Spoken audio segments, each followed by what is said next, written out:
Just let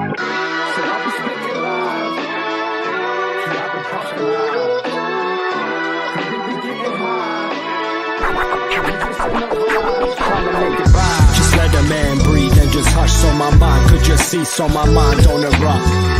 At times I feel I can't get enough, but I sip a double cup and I spin a couple bucks. Sending out some love to my blood, to my girl, to my buds, to the homie up above. Hey folks, how's it going?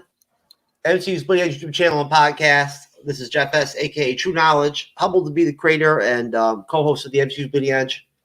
Good to see everybody. We're here to review The Godfather. Woo woo! Happy, excited evening. This is our main Wednesday show. Cyberneticshark's on the panel with the pop culture guy over here, Andres. Cyberneticshark, what's up, brother? What's up? I like your green screen now that I can finally see it. It looks good.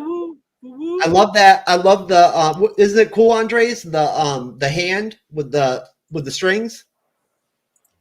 The little puppet master deal. I love that part of the Godfather logo. It's cool. The Godfather. Yeah.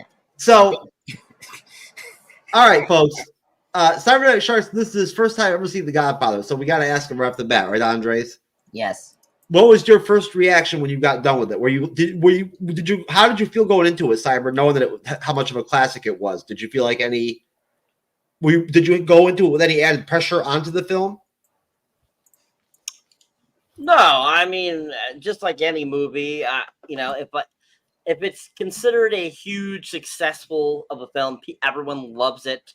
I'm very skeptical going to these films because there's a lot of them that I end up hating or disliking or don't think they're great. And, I went in with open eyes into The Godfather, going, okay, let's see how this is. Let's see if it lives up to its name, if it deserved all those Oscars it won.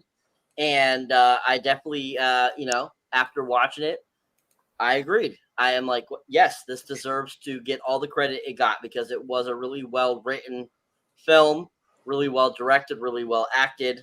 And I did find it very, moving along. I didn't find it slow in any parts, which I was really happy with. And it didn't feel like a 3-hour-long movie. It feels like a normal movie you would watch, like a 2.5-2-hour film. Do you enjoy mob films? Yeah, I mean, I like Goodfellas. So, Yeah. Andres, how long had it been since you'd seen The Godfather? Oh my God. For this one, not too long. I mean, I usually see part 2 the most because that's like my favorite of the Godfather trilogy. But yeah, it's been like a while to see like the first film for a while. But yeah, it's still great. I mean, I love this movie. It's been an annual tradition with my family ever since. It's a popular movie to watch, like see in TV for like a whole year. Like they show it a couple times, I wish they would have it at my local theater for one of those like throwback nights. I seen it in 4K was something else. Honestly, Cyber Andres. I mean, Cyber? You've never seen it before, but Andres, you've seen it back in the day, just like I have. I saw it in the early '90s. You remember how rough it used to look on VHS? I see the trilogy I got is in DVD, so I see these movies in the TV first, and then like I got this for my gift to my late father for his birthday. So no, I got it in high definition, like standard looking kind of DVDs. Remember, Jeff? He was in the Con-Top dimension before he was even existing in I ours. know that's right. Who knows? So he saw a lot of things on DVD versus You probably VHS. have what, like 13K by the year 2066 or whatever. Oh my God! We're way beyond 4K. I mean, aren't they already working on like 6K already by now? Are they 8K. doing? Yeah, see, that's No, fucking 5K. If you go that far, 5K. No, 8K. They have 8K TVs. I wonder how many. I wonder how people in our audience actually watch our stuff on 4K. Since me and Cyber are both on 4K a lot. Like we are. Like I mean, I don't know. Andres, are you on 4K? No. I haven't gone there yet. But I know some people have 4K. Like, I know one. I just figured I'd ask you. I never even thought to ask you before, but I mean, Cyber and I use our Brios the majority of the time and whatnot and everything, and those are our main webcams. And I think you still use your Brio the majority of the time, don't you, Cyber? That's the only camera I use. Yeah. So I mean, that's all they do. They're straight 4K Logitech webcams. So shout out to Logitech, baby. We love you, Lodge. What's up, Logi? Your customer support sucks, but your products are great. So there you go, folks. We're about to do the Godfather. It's another Bleeding Edge review, and I'm just gonna go ahead and jump right in. And the way that I was talking to Cyber in the studio before the show, the way we figured we would separate the movie is into thirds. So the first third is going to be the wedding scenes, and then into the film, going into after the hit that Michael has, where he takes out McCluskey, and he takes out what's his name, Sollozzo, right? And before we even get into the film, I just do want to address the cast and at least just talk a little bit about. Yes, what's up, Andres?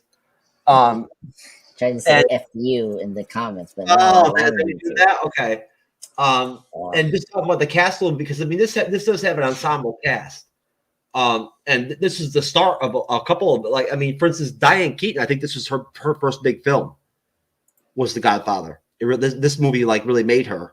And this, I remember this movie came out 1960 72. 72. This came out in 72. Jeez, 1972. It just had its 50th anniversary last year. 1990, whatever. It didn't seem that old, but now looking back at it now, it looks old. It's a really damn old movie now. But so the way we're going to do it is the second third is basically going to be the war part, where they have the war, Paulie told Michael was going to happen after the hit, and Michael's time in Sicily, right? Which is I think I love that part of the film. I think it's really cool. And then basically going up into the move to Vegas. And then the move to Vegas, the baptism, the ending, and whatnot, and everything, right? Then we'll go into Godfather 2 in 2 weeks, folks. To this day, at this time, Godfather 2, bitch. It's going to be insane. How long is the Godfather 2, Andres?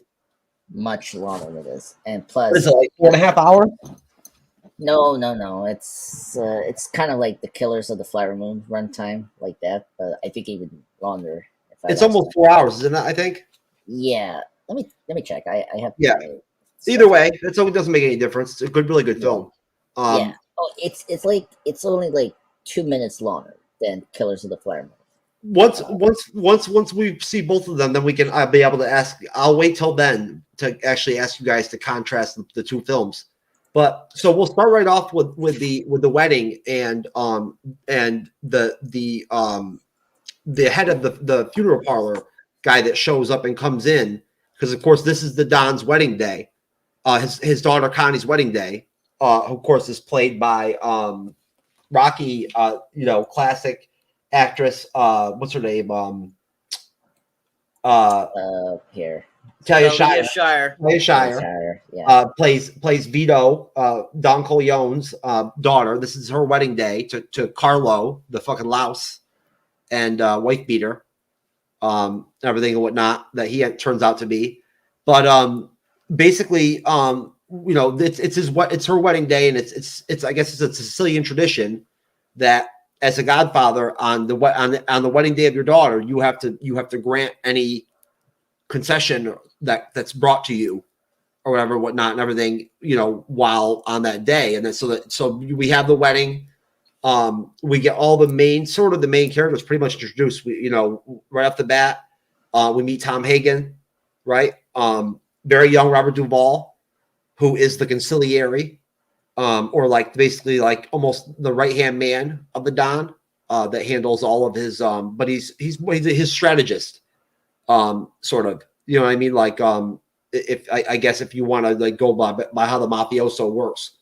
And then of course you meet Fredo right off the bat, another great actor from the Deer Hunter. If I can find him right here. Dog Day Afternoon. Don't forget about that. Dog Day Afternoon, yeah. With another one with Al Pacino. well, James Caan plays Sonny. We meet him right off the bat too. We meet Michael with K. That's Al Pacino, of course. Marlon Brando plays Vito Corleone, the crime boss and patriarch of the Corleone family. We meet Luca Razzi right off the bat. Kay, of course, is played by Diane Keaton, Kay Adams Corleone, who's Michael's girlfriend. This is 2 years after World War II ended, I think. Yeah. Right? Yeah. And then recently, like, because the movie sets in, I think, 45. Is it? I thought it was 44. Okay. Yeah, Either yeah, way. it's in 45. Yeah. Okay, so you got Gianni Rosso plays Carlo Rizzi, and that's of course that's Connie's abusive husband. And you meet the sub capos or whatever you want to call them, in Bazzini, not Bazzini, I forget what the hell what they're called, Tessio and the Coppa regimes, or whatever they're called. The five families. They're usually No. The two capo regime guys that are under the Don. You got Tessio. Oh. And then you got Fat what's his name? Fat whatever the hell his name is. Not you got Tessio, and then you have somewhere around here I'll find his name, but he's like the heavy set one out of the two capo, regime guys or whatever, whatnot. They're like his top like hitmen and whatnot and dirty work guys. Pierre, his name is Pierre Clemens. Oh yeah, there you go. All right, so you got them, and of course and we have the wedding, and of course we get the really awesome scene where you get I believe he's a nephew that comes in and sings and whatnot, everything and whatnot. Johnny Fontaine. He's like the superstar and everything and whatnot, and all the girls are screaming for him and whatnot. It's very like Beatlesque, right? So, Cyber, what did you think of the wedding scene? The whole thing, all the way to through the beginning, that sets the tone. With how the film starts, where you start off with the curator of the funeral parlor coming in and asking the Don for street justice on the two kids that hurt his daughter or whatever, whatnot, right?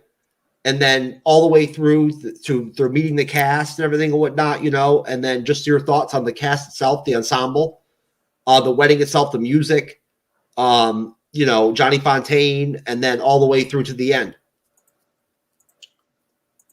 So the beginning of the film, the wedding, pretty much, you have some really funny moments, like when several of the different characters go up and talk to Vito for help. We have the one hit guy that tells them about basically saying thank you for inviting me, and hopefully your daughter has a masculine child. That was really funny. The introduction to all the different characters were done really well. I thought they were brought in very accordingly to how the story fits. I mean, right off the bat, we basically get Vito, Marlon Brando, Mr. Don Corleone, and which was really fun. We get introduced to Sonny right away. We see that he's kind of a hothead, especially when it comes to those FBI agents or whatever, those people that are basically there trying to get information from them at his sister's wedding. We get introduced, of course, to Michael, Al Pacino's character, which was really fun, along with Diane Keaton, Kay, which, by the way, Diane Keaton was only 25 when she made this film. God, she was stunning back then. And she definitely, you could see, was very green around the gills. I thought she did an okay job. I thought that she was decent. But overall, I'm not a big fan of hers. I don't think she's anything that great. So I wasn't expecting much out of her anyway. So I thought her introduction along with Al Pacino's worked really well. Pacino, of course, is Pacino. Absolutely love him. I was fun seeing him. He was 31 in this. So was Sonny, played by James Caan. He was 31 at the time. Robert Duvall actually was 40 in this film. So he wasn't super young, but he was in his younger years in this film. But I really liked the introduction of his character, finding out that he was kind of like brought into the family and, you know, given kind of the the opportunity that he got by being introduced into this family. I really liked that. I thought that was a cool kind of concept, and I liked, how he showed his, kind of his devotion to the family. And I thought that Robert Duvall did a good job with that. Basically, you got Fredo, who was introduced, who as soon as I saw that actor, I can never pronounce his name. He's always a fantastic bad guy actor. I always love him as bad guys. And so seeing him kind of like in this, kind of like in a more of like a in the middle capacity. John Cazale, because I believe it's Cazale. Yes, so John. And he did a really good job. I liked his beginning. I liked how they give him kind of the approach to Talia Shire, of course. She's really fun. We all know her, of course, from the Rocky films as well, besides this film. And she, of course, she had a great introduction. It was very short, sweet, to the point. She's getting married. This is what she's dealing with. We had her kind of periodically throughout the film, so that was nice to see. And I thought she did a good job too. But the whole wedding scene was just really fun. I thought it was a great kind of way of opening the film, kind of give you an idea of what a big Italian family's like, and kind of giving you a clue to, how the Corleones are, how the Corleones, they do things, and how they were kind of like on the top of the five families. And you get to kind of see Vito kind of in his element too a little bit, but also you get to see that you can see that he has compassion, but at the same time he has smarts. And I thought that there were several scenes in this wedding sequence that show that, and show that he is, being a great Don, as he's called. And so, I like how he speaks in the movie, like how he talks like that the whole time. It's really fun. And so I think it's funny, just like how many times I've seen that like referenced and made fun of in other movies and stuff. And he's like, yeah, this is how I talk. And I'm like, I kept waiting for him to say him here. I could have been a contender, but then I'm like, oh wait, no, that's another whole movie. That's The Freshman. I'm like, I don't get why that was referenced with The Godfather at all. I don't get it. I guess because it's just Marlon Brando, but yeah, he just was so good. I love how he did his thing. And I just thought that, definitely this beginning sequence really showed that Brando deserved that Oscar he won. He really was fantastic in this film. And even in this beginning sequence, I fell in love with his character. I wanted him to be my father because he just was, you just felt his compassion for his family, how much he loved his family. Same time, you could see that he had a good head on his shoulders and he knew what he was doing. And I liked that. I thought that was really cool. But overall, the whole wedding sequence I thought was a really good start to the film. Really well done. I thought the music was interesting. It was definitely your classic Italian sounding music. That was very common, for big Italian families and stuff like that. So I thought that, it fit with the scenery and the scene. And, Johnny, what's his last name? Johnny Fontaine. Fontaine. Johnny Fontaine, that character totally makes me think of like Frankie Valli, a lot of those singers back in that time frame. And one thing I did hear from a source that a lot of the characters that Mario Pavo, the guy that wrote the book and then helped write the script for the first two films. Yeah, he won for his writing. He won the screenplay based on a material from another medium. He actually based a lot of the characters on real people that he found out about while he was getting information for writing the book. He actually had real gangsters following him all the time when he was researching for his book. trying to make sure that all the people that he was referencing were being referenced properly. So he actually, even on the set of the film, he actually he had several actual gangsters at the time, also like checking up and making sure that they were being viewed properly in the film too as well. So I mean, he had a lot of people like attack him, go after him, and stuff like that. But a lot of people have said or referenced, or I've heard a few things that Johnny Fontaine was actually kind of like an iteration of Frankie Valli a little bit. But it's never been 100% confirmed that that's who his base is. But a lot of the characters were based on real people. So Johnny Fontaine's character, I think, is your basic lounge singer guy. That he was a fun little extra to add to the storyline that was I thought worked out pretty well. And it was pretty fun. But overall, great beginning. Kept you enticed, kept you into the film. Really enjoyable. Great scenery, great everything. Really great introduction to the film.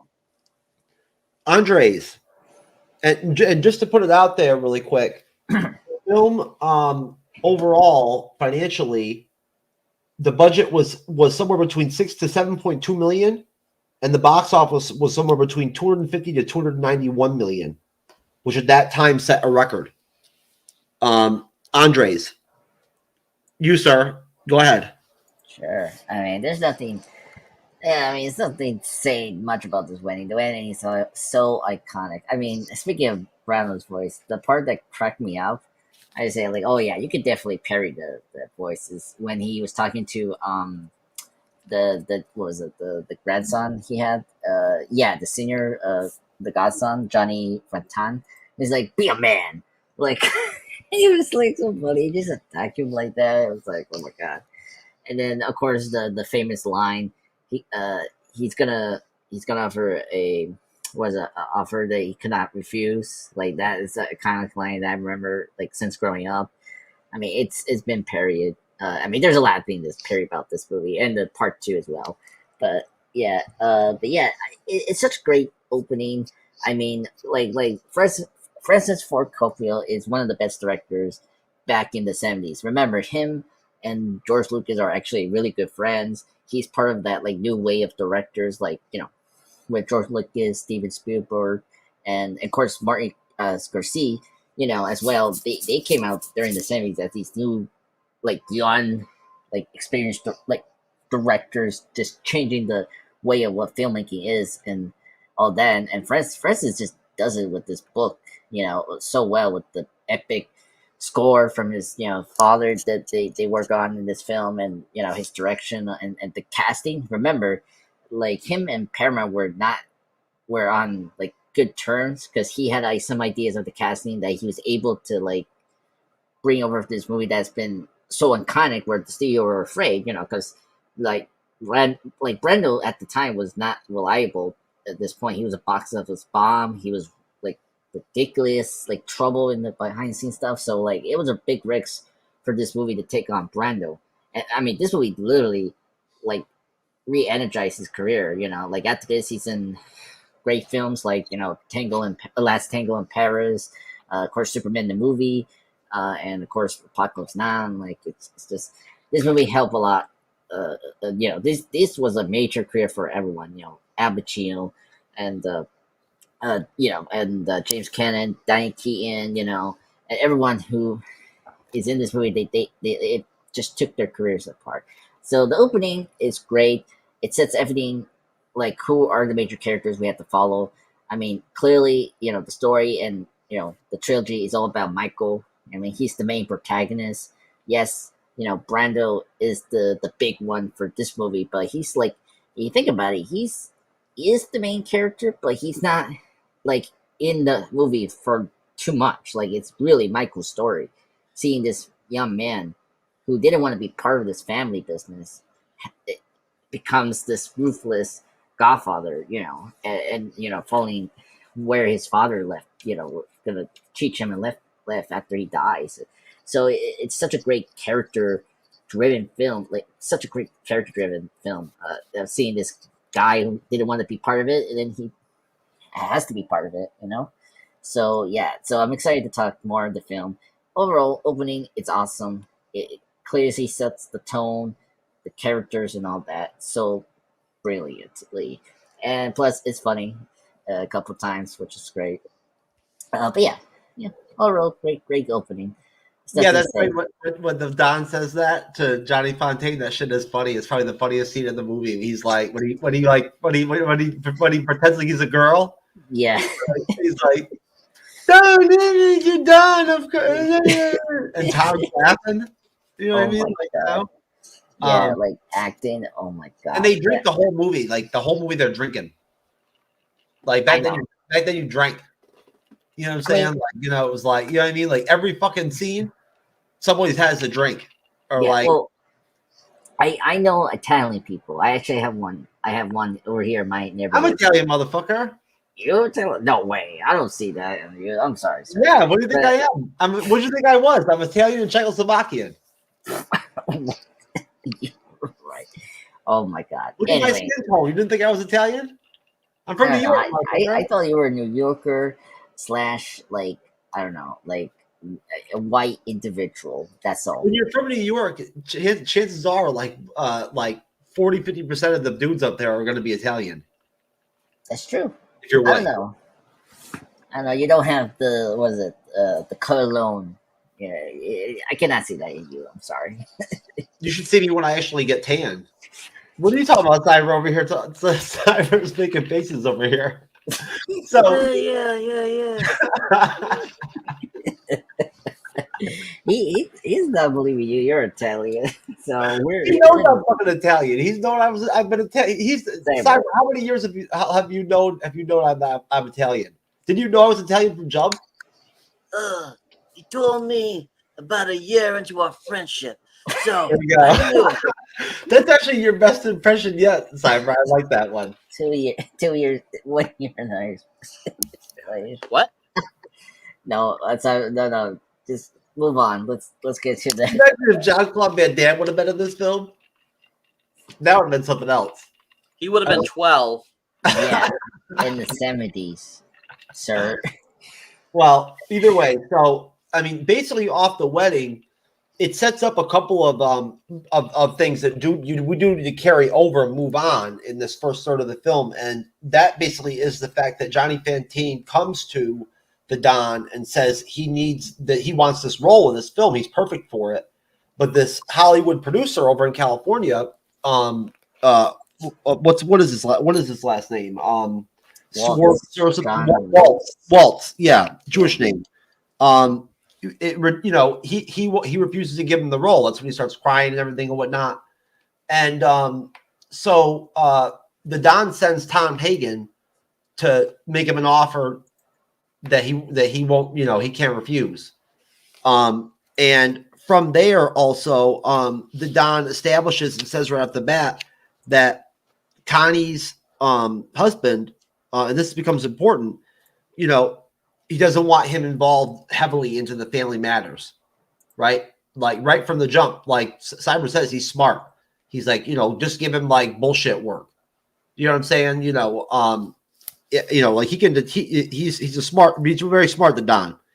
And so we from there, and also right before Tom's about to head off to California, the Salazzo meeting is brought up, and that becomes very important, obviously, because that's a very important theme of the major first third of the film. So right from there, we have Robert Duvall's Tom going to California. You guys know what happens then. We get the severed horse scene and whatnot and everything. We get some really good scenes from the actor that portrays that character, Waltz. I'll pull him up right now. He's really good. Basically, he is. You've got Richard Conti is Barzini. You've got Al Lettieri plays Virgil Salazzo. You've got Abe Vigado plays Salvatore Tessio. And then Rudy Bond plays Cuneo, another one of the five family head bosses. Al Martino plays Johnny Fontaine, and he's Vito's godson. Morgana King plays Mama Corleone.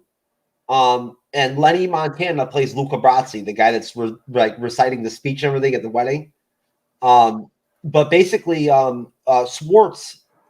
Mo Green is Alex Rocco. Let's see, where's Swartz at? He's somewhere in here. Anyways, so Tom Hagen goes to see Swartz.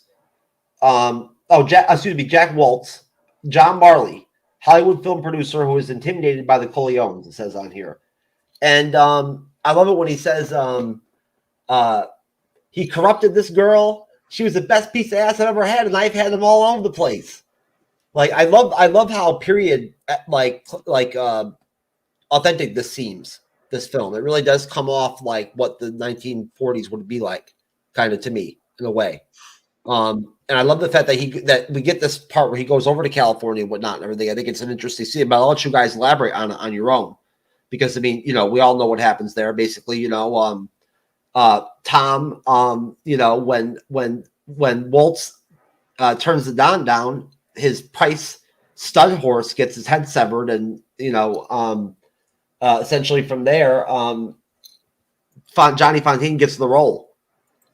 What a shock. So from there, after Tom wraps that up and whatnot and everything, we get the Slotzo meeting.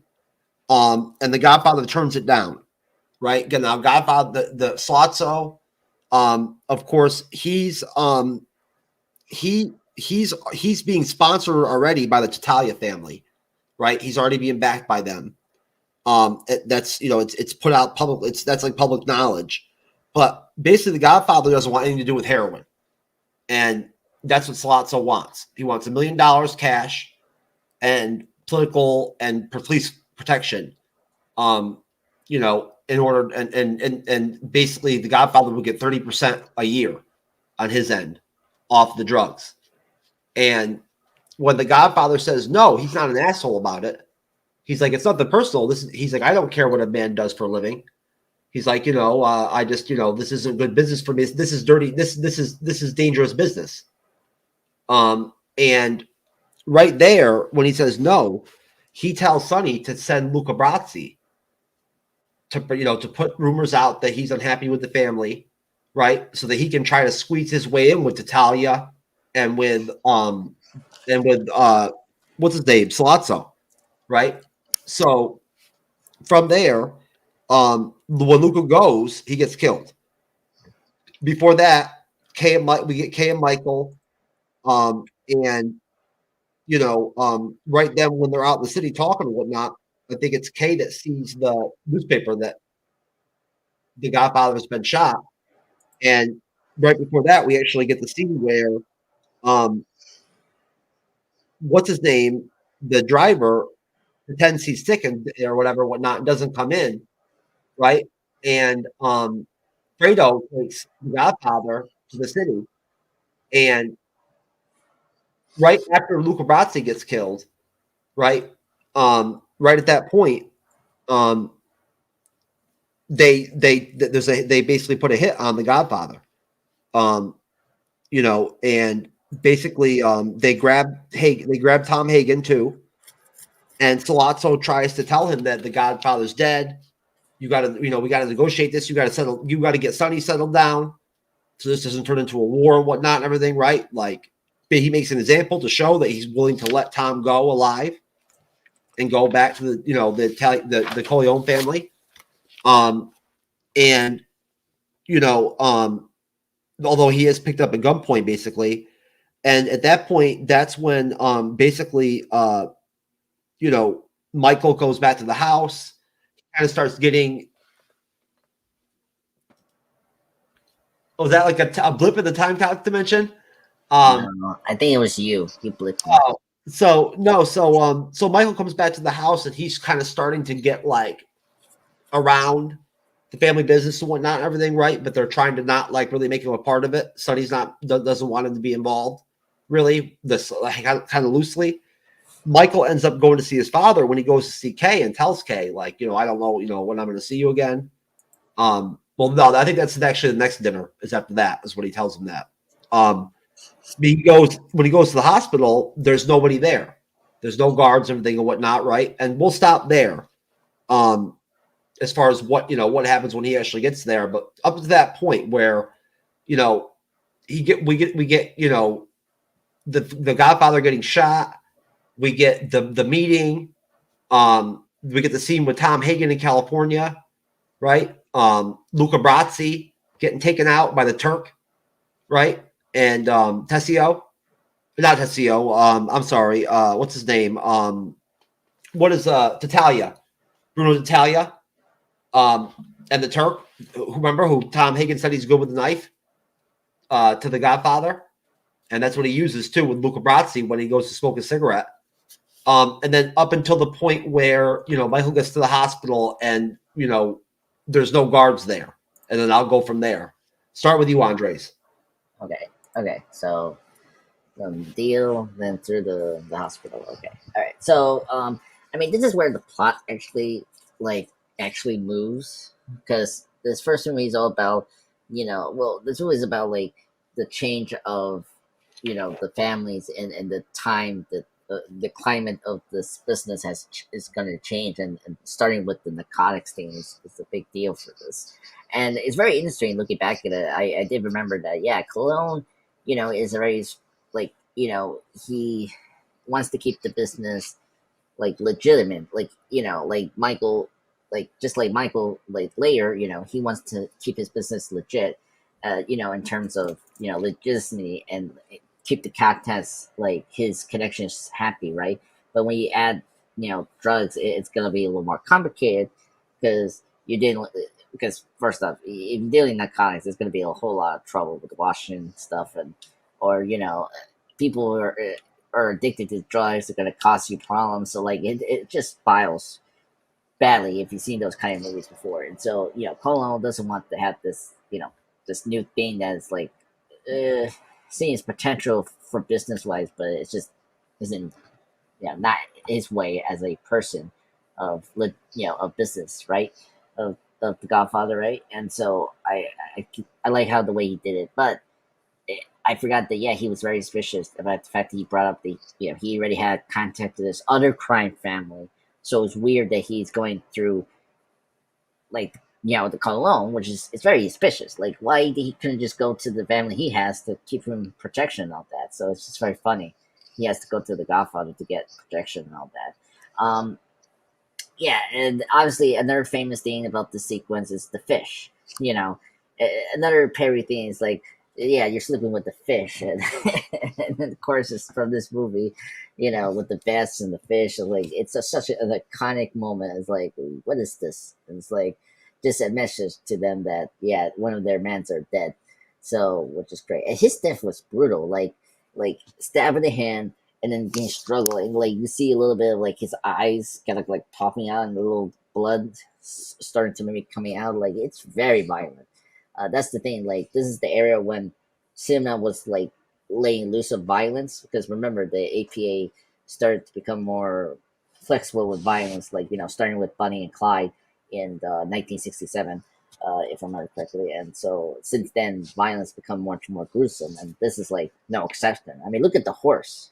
Like, and that's the other thing. The horse thing is hilarious parody. I don't know. You've seen all the like Simpsons, all that. Every time someone has this bright idea to bring the horse, or like you want to threat someone, like, okay, we're gonna do Godfather style. We're gonna chop something you care so much, and like, you're gonna accept our offer. Oh my god, that horse thing was so surprising. His scream is like, no, my beautiful horse is dead. It's like, that's your fault, dude. I mean, come on. So he shouldn't accept that offer first. Yeah, that's another iconic, thing. The horse chopped head. It's just one of the most iconic things from this movie. I like, Brando very restrained, because the thing about Brando's performance is all over the top. And here, I like how he's very like grounded as a person, and like you can believe he's like an older man. That's something that's like, because the makeup here is really great, so you can tell he's been doing this for a long time, which is great. And his relationship with Sonny, it's another thing. Like Sonny is a very brash character, and like you can see that he is not thinking clearly on what to do as a business person, and that's the reason it would cause trouble later in the film, particularly his death. I didn't even mention he banged that chick at the wedding too. Yes, I mean, it's not a surprise. I mean, like that's the thing with him. He's a very brash person, which is not a big surprise. I mean, we've seen crime films that everyone cheat their wives. It's not a big surprise, really. So, but when we get to cover part three, he has like a one legitimate son that becomes a major part in the third part, which we'll get to if we ever do part three sooner or later. Um, but yeah, you know, this deal, you can see Sonny as a character, like how he is with in the business side. He's not really good at it, and so when we see later when Theo gets hurt, like Sonny just thinks to like, oh, like no guts, no glory, like just shoot him out towards these like enemies, and that's not good. Like he should think of a more legitimate way of like organizing a meeting or something like that to calm these like violence and instead he just wants to do just killing and violence. That's all, and that's not good for business. So that's the big thing to know about the deal here. Tom Hagen, he's one of my favorite characters. I mean, Duvall is great in these two parts, and I think him being part of this deal, it's like he's the only reason that this family is not falling apart. Is him. Like, thank goodness, because like Sonny is not a bright person, and thank goodness Tom is a bright person. So after that deal happens, and him getting into telling his guard to like to spy on was it the Baron, finding Turk. out what The Turk. yeah, well, his first name is the Baron. I'm looking at his name here. It's called the Palazzo. yeah, so Baron Salazzo. That's what it's called, the drug Baron. Like, so we got his death, because they already know that he's probably spying on him, and of course we get this, the scene of Vio getting shot, and this is where you can see Fredo, played by the late great John what is it? Cazile. Casillo, that he's a very weak person. Like he's very like he gets stepped down by everyone, which it gets into more trouble in the next part, which we'll talk to the next week. But he's a very weak person, and like the fact that he cannot pull his gun away and try to protect his father is just ridiculous. And he cries after that. I was like, "Come on, dude, you're a man. You should protect your father better. It's ridiculous." So yeah, so after that, we get the Rockefeller. I was actually shocked. We see the Rockefeller, and we see Kate and Michael coming out, and then, of course Kate noticing the pepper, so the Godfather is dead, and it's really great because Michael is in the film. I think he's like the youngest out of the three children in Vio's family, if I remember correctly. Yeah, if it gets confirmed better in part two, but yeah, he does care about his father, and of course he calls right away what's going on, and such, and so we get after the scene he's with Sonny, Tom, and the other business person that is close to Vio is there, and they're talking about like how to figure out what's going to be the next thing, because now that Vio's out, it's going to cause a lot of problems with them, because then the families will probably either attack them or like just do something, right? And for them, the Corleone family, they're trying to keep their power. Like the thing is, they wanted to keep their image and power to be retained, and without the Godfather, that's going to cause more problems. And so, which Tom always is talking about later in the scenes. But yeah, after they get the fish meshes, of course, Michael goes over to the hospital, and yeah, that's where this whole sequence is like from the horse to the fish is like the most iconic thing from this movie, and everything is just well shot out. Like the music is really great here; it builds the tension. I mean, remember, scoring was very different but during the 70s, score becomes more important, and this movie has such a great score. I mean, everyone remembers the score from The Godfather, and like this movie just builds the attention really great. I mean, the tension, the building up to the the movie executive producer waking up from the bed, and then like yeah, moving around, and then seeing the blood, and then revealing the horse head is like such a great build up to the horror that he's going to see. It's just fantastic. So, but yeah, so it's a great sequence. I mean, the pacing is great. That's the thing. Like this movie is very long, but I mean, the pacing just moves very smoothly, and so you're never gonna get bored. I mean, like there's so many characters, and they keep the scenes lively, which is great. So, but yeah, overall, I love these two sequences. They're awesome. I'm excited to talk about the hospital sequence for the most part. Go ahead and talk about it. That Michael gets. Oh no, I'm sorry. That's right. Yeah. I was going to stop right there. I forget. No, go Yeah. ahead. Cyber, go ahead. Jump in, brother.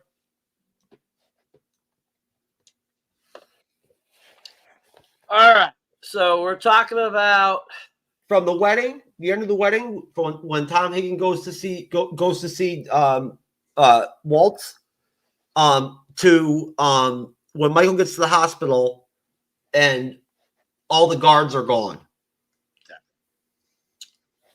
So this when Robert Duvall's character, basically we see kind of what kind of how his character's idea and thought process is, and how how loyal he is to the Corleones is really shown in this sequence, I thought. And I thought that Robert Duvall did a great job with this sequence and just giving us a really well-rounded performance that I think anybody that's dealing with some sort of, gangster or mob type of situation, basically how they would do it, go with the flow, agree, and then, go on your business and do what you need to do. And that sequence, you can just see that, this other part of the five families, just how stupid they were and how they, just really were trying to cause more trouble than it was worth, basically. And, as the sequence is going, I'm just looking at Robert Duvall going, Robert, I'm like, don't be stupid. Don't be stupid. And, he did a really good job of, not, doing something stupid and keeping the family safe to a point. And I thought that, it just was a really great, sequence that kind of gave us more of an idea of who, you know, the other family was, that this family trying to basically kind of take over and like Palazzo. And he's Yeah. and he's the family that's backing him is one of the big families, Tatalia. Salazzo is kind of like a newcomer Yep. to the team. So yeah, I thought that sequence played out very well. Then we have, of course, the sequence where Vito and Fredo are kind of hanging out together. They're having brunch. They have their kind of conversations with some people there at the restaurant. Then Fredo's waiting at the car, and Don decides he's gonna go get some fruits and vegetables, and that's when he gets shot. And I really thought they orchestrated that scene very well. They really played it out well. I thought that how he shot was very clever. How they came up with kind of the idea of how to shoot him. Of course, I feel Marlon Brando. He was a great actor, but definitely he was always a very much of a character of his own self as he was acting. So I definitely feel like when he like goes down after being shot, I thought was kind of funny, kind of hilarious, I thought, in my eyes. And but at the same time, you're just kind of like, what the hell? Like, I'm like, not even an hour and a half into this movie, and he gets shot. I'm like, what the hell? Is he dead? Ah! And so I thought that they did that really well. And just like Andres was saying about Fredo, he couldn't get his gun out, which cracked me up too. Like, I was thinking the same thing. Like, you couldn't even get your gun out to protect your father. Like, it seems like you weren't trying. So that kind of gets your eye rolling or your ball rolling there on your mind, thinking, is Fredo, is he really good? What is his actual true story? Are we seeing the true colors of Fredo, right away at the very beginning of the film, giving you kind of a sight like, oh, what is Fredo's deal? Do we trust him? And I think that him crying and stuff too cracked me kind of up, thinking to myself like, this is supposed to be a badass gangster. Like, no, this is not what he would do. If he's a real gangster, that what they do is they mourn in silence. It'd be like Don Corleone if he decided to, basically decide he needed to cry. He'd be like, "Okay, guys, I need to go.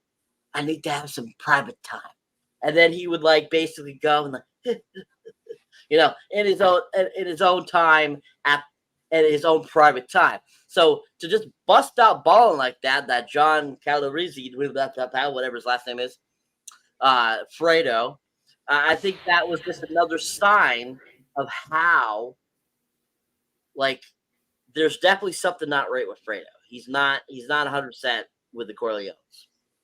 So after, of course, after that, Michael finds out the news. I really appreciated that sequence because the expression on Al Pacino's face was so well done. Like you felt like he really, was worried. Like he was like, he can't believe this happened. You can kind of see kind of Al Pacino's character, Michael, kind of evolving over the scenes he was in.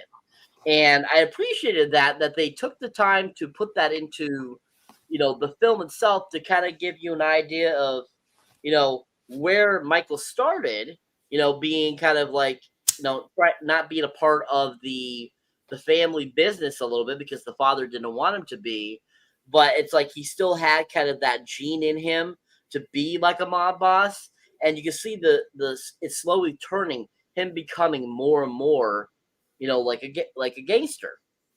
And I think that scene really showed like kind of like a big jump for him, going from being with Kay and being happy a little bit and kind of doing his own thing, and then all of a sudden finding out your father's been shot. I thought that he did a really good job there with that. And then, of course, then him making his way to the hospital, there being no guards and anything like that. And like, that's just like, I was like, what the hell is going on here? Why is there no guards? Like, he just was shot at, almost killed. You saved him, and then you're not going to have 100% all around the clock protection. Like, where the hell did these guys go? And my first thought was like, oh, this is a setup again. Like, they're still trying to kill him. And so, like, once, Michael says, to the nurse, like, we got to move him now. Like, that totally was like, oh, okay. This is still serious. Like, he's still in danger. And so that whole sequence I thought was really done well. I liked Michael's, basically his like determination. I liked how he handled things. I liked how he still like had a firm and, hand in what he was trying to get across to the nurse. But at the same time, he did it kindly. He still did it nicely. It didn't seem like super forced, but it was like definitely like, you got to get this done or my father's going to die. So you got to get it done. And Enzo the baker popped up too, remember? No. Yeah, Enzo the baker pops up and helps him out. He's there to visit the Don. And Michael tells him to pretend like he has a gun. Okay. He fumbles with a cigarette. And Michael has to light it for him before McCluskey then pulls up and whatnot and everything and gives Michael that punch to the face, to the jaw. Okay, well, I didn't get to that part yet. I know, I'm just letting you know. Okay. Well, if I hadn't gotten to it, why are you telling me about it I'm already? sorry, sir. I apologize. Huh? Because I thought you were talking about in that sequence. I'm like, I don't remember. No. See, just be quiet. You can screw me up. Do I have to get Don Corleone on you? No. Anyways.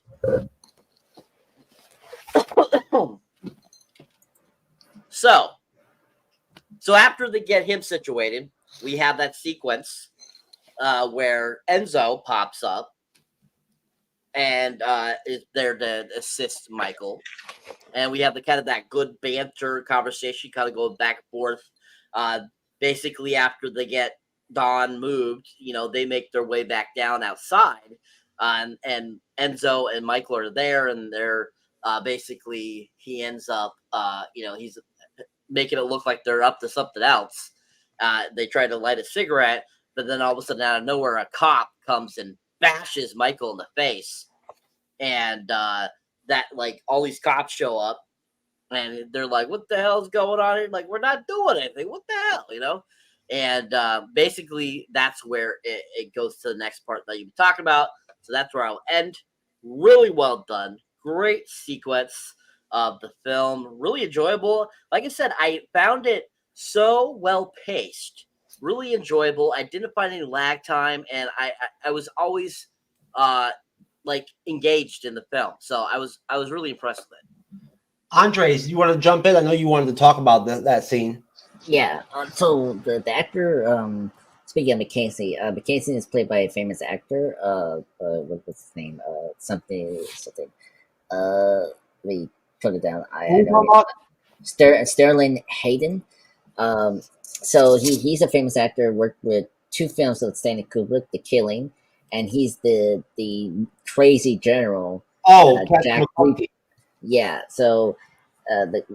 Jack the Reaper, who he thinks that the Russians are taking our bodily fluids, and Dr. Strangelove, and the film. So he's such a great actor. I forgot that he was in this movie. It was like a few years ago. I recognized him. I was like, oh my god, that's Jack Ripper from Dr. Strangelove. But yeah, this scene was really intense. I mean, you want to talk about great directing. I mean, like if you go to film school, like they always show this scene, just how well, like, edited, how well directed from Coppola is, like just the intensity of the scene is like really like great. I mean, because like Michael knows that something's very suspicious right away. Like no one's there protecting his father, and like telling the nurse that someone's gonna kill his father, and to help him pull him in the other room is like really intense. And yeah, and this guy who's like a friend of their family, that did the baking. It's like okay, and like outside, and then, yeah, it's just crazy because Michael is a soldier. He's coming from the war, so like this is like nothing new for him in terms of this violent like life that he kind of lives so far. So seeing the contrast and compare of this guy like experiencing something that's like very scary, and like Michael trying to calm him is like very interesting. But yeah, this scene is really iconic, and it shows how Michael really cares for his father. Like because after he pushed his father into the other room, his father kind of smiles. He knows he's in the room, which is really very nice. But yeah, this is all I had to say about this scene, and the actor that plays the corrupt police officer. Because when after Tom arrives with the other people to watch over Michael, he like just stutters a little bit, like, "Oh, I almost got him." He's like, "Let's go, man." He was like so pissed off that he was unable to do the job of killing the Godfather. But yeah, I love this scene too. So.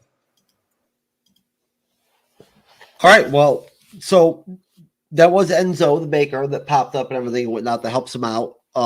And right there, we find out that Sonny flipped out and did a hit on Bruno Tattaglia and took him out, right? So from there, Sollozzo wants a meeting with Michael to negotiate a peace, right? And says he will take out, Michael says, well, as they're talking about it, whatnot and everything, Sonny, Tom Hayden, what's his name? One of the capital regimes, Tessio's there, they're all talking, and Clemenza. And that's when Michael says he's kind of in the chair and he kind of says, I'll do it. I'll take them out. Right? Like I'll take both of them out and lays it all out. Like how he's going to do it. like, you know what I'm saying, and all that and whatnot, and like everybody has to confess so that it all makes sense. So they seal the deal, they set it, everything out, and you know, they figure out where the location is right at the last minute. The gun's ready for Mike, and he shows up and basically does what he's told, essentially, except for the 1 minute where he sits down for a minute, whatnot, before he gets up and actually kills him. He puts 1 bullet in Sollozzo and 2 in McCluskey, drops the gun, and gets the hell out of the restaurant. And then that's the end of the first third of the film. So, Cyber, what do you think of everything that happens right there at the end of the hospital, and then Michael kind of like going in and doing everything, building up to Michael making the hit that ends up sending him away to Sicily, because he flat out, this is when he sits down and has dinner with Kay and lets her know, you should go back to New Hampshire. I don't know when I'm going to see you again, you know what I mean, whatnot, and everything, right? And all that. So there's stuff that goes on, but you know, from the hospital up until when he takes out McCluskey, and when he the meeting with Sollozzo, where they have the gun planned for him in the old-fashioned toilet. What are your thoughts? So this sequence is fun for the fact that we get a lot of pre-planning for him to take out the two guys. And so, you know, after, of course, the punch to the face by the cops, that's when, you know, Michael and everyone's talking and everything, and basically they come up with a plan to take out these guys. And so from there, we have basically all that kind of disposition, however you want to say it, all that material there of you know, them basically kind of detailing from the T what, you know, how it's going to happen. And, you know, basically Michael reassuring them, I can do this. I don't worry, I'll get this. And so they basically, you know, come up with a plan, have the idea in place, decide, okay, this is what you're going to do. I believe it's Enzo that shows Michael how to do some things. That's not Enzo, that's Clemenza. Enzo, they all sound the same. So basically they end up, you know, basically a whole bunch of people show him how to get everything done and get them all set. So then he gets together with the bad guy there and the cop guy, and basically they end up getting in a car with him, and they start going their way. And of course, the other guys are kind of behind, following. And as they're following, basically the car that Michael is in, they lose them, so that they don't know where they're going. And so we have like this kind of like little slight chase sequence, which was really fun. I thought was really well constructed, really well done. And basically the one of the guys in the back is like, good job, driver, whatever his name is. And you know, basically they make their way to the restaurant. So at the restaurant, Michael's there, the cop guy, the one bad guy, and I forget what his name is. What's that guy's name? The son of the one mafia guy. Oh, he's not the son. You're talking about Sollozzo. Yeah, his dad is one of the mafia guys they kill at the end of the movie. Not Sollozzo. No, that's Tessio. Not Tessio. What do you call it? You're talking about. I'm not talking about the cop. Talk about the mafia guy that Michael takes out. Yeah, no, he's backed by. He's backed by one of the other families. But it's not. But he's not the son of the. You're talking about. No, they said that guy at the end of the movie. They refer to him as like his son. You're talking about Sollozzo. Yeah. Anyway, so Sollozzo's son was killed by Sonny. No. I'm talking about the guy at the restaurant that gets killed by Michael. Anyways, forget it. So the guy at the restaurant, the cop guy, Michael is there. Michael says, "Can I be excused to go to the bathroom?" He goes to the bathroom, gets the gun, comes back, boom, boom, kills him. and then runs out and runs to Italy. Really well done scene. I liked that scene too. I thought it was really well constructed. I liked kind of the angle that they had the camera the whole time, kind of eyeing on Michael as the other guys are talking and as they're eating and stuff like that. And I think that was well constructed. And then the action there in that sequence where he shoots them and stuff was dead on. I love it. I love how the guy, after he's been shot, that gets shot in the throat, the cop guy, he like kind of flips over and falls on the table a little bit at the end, which was really funny and was really well constructed. Really fantastic sequence. Really enjoyed that whole sequence. Really enticing, really energetic, really makes you want it, and really well done. Andres. Yes. So, okay. So after I say Michael gets beaten by the face by the cop, it was really intriguing. This is where he really comes in to becoming part of the family. So it was really cool when everyone sees Michael after the the interaction from the drop cop. Everyone is trying to figure out, okay, what's the next plan? Because I think this scene is where they reveal that Salome, right? The Baron wants to talking to them with the police captain to like make this deal happen, right? And Sonny doesn't want to do that, but they want Michael to be part of that deal, right? And so Michael likes the idea because this is a good opportunity to kill them, and because he has this idea, well, because we have connections with the newspaper, we can like say Yep. that And he is a war hero too, so he knows how to use guns. Yeah, exactly. And so that was really neat. And I agree with Cyber. Like, it was really cool after that meeting. We get like a little bit of the setup of what they're gonna do. Like, it was cool to see Pierre helping Michael to that the gun is gonna be like finger pressed so that the police doesn't know that that's Michael that killed them because they have the tape, which is interesting. I guess that can work in real life. I guess that you can put tape in your gun and then like the police officers will not find out that you're the one that killed them. Okay, that was funny to see in this film like that. But yeah, and then it was really interesting that they were waiting for the confirmation of the location, so that they can set up putting the gun in the with the what was how to give Michael the gun. And of course, one of the closest friends of the family say that he knows that the location that they gave SEO. yeah, Socio, thank you. About the restaurant, and he said, yeah, like you could put the gun behind this like old fashioned bathroom, like flushing thing, that we have previously, and Michael easily can get that out, and that's how it is. And then yeah, and after that, speaking of of course, someone was when the guards were following Michael when he got into the car with the Baron and the police cop, McCasey, right?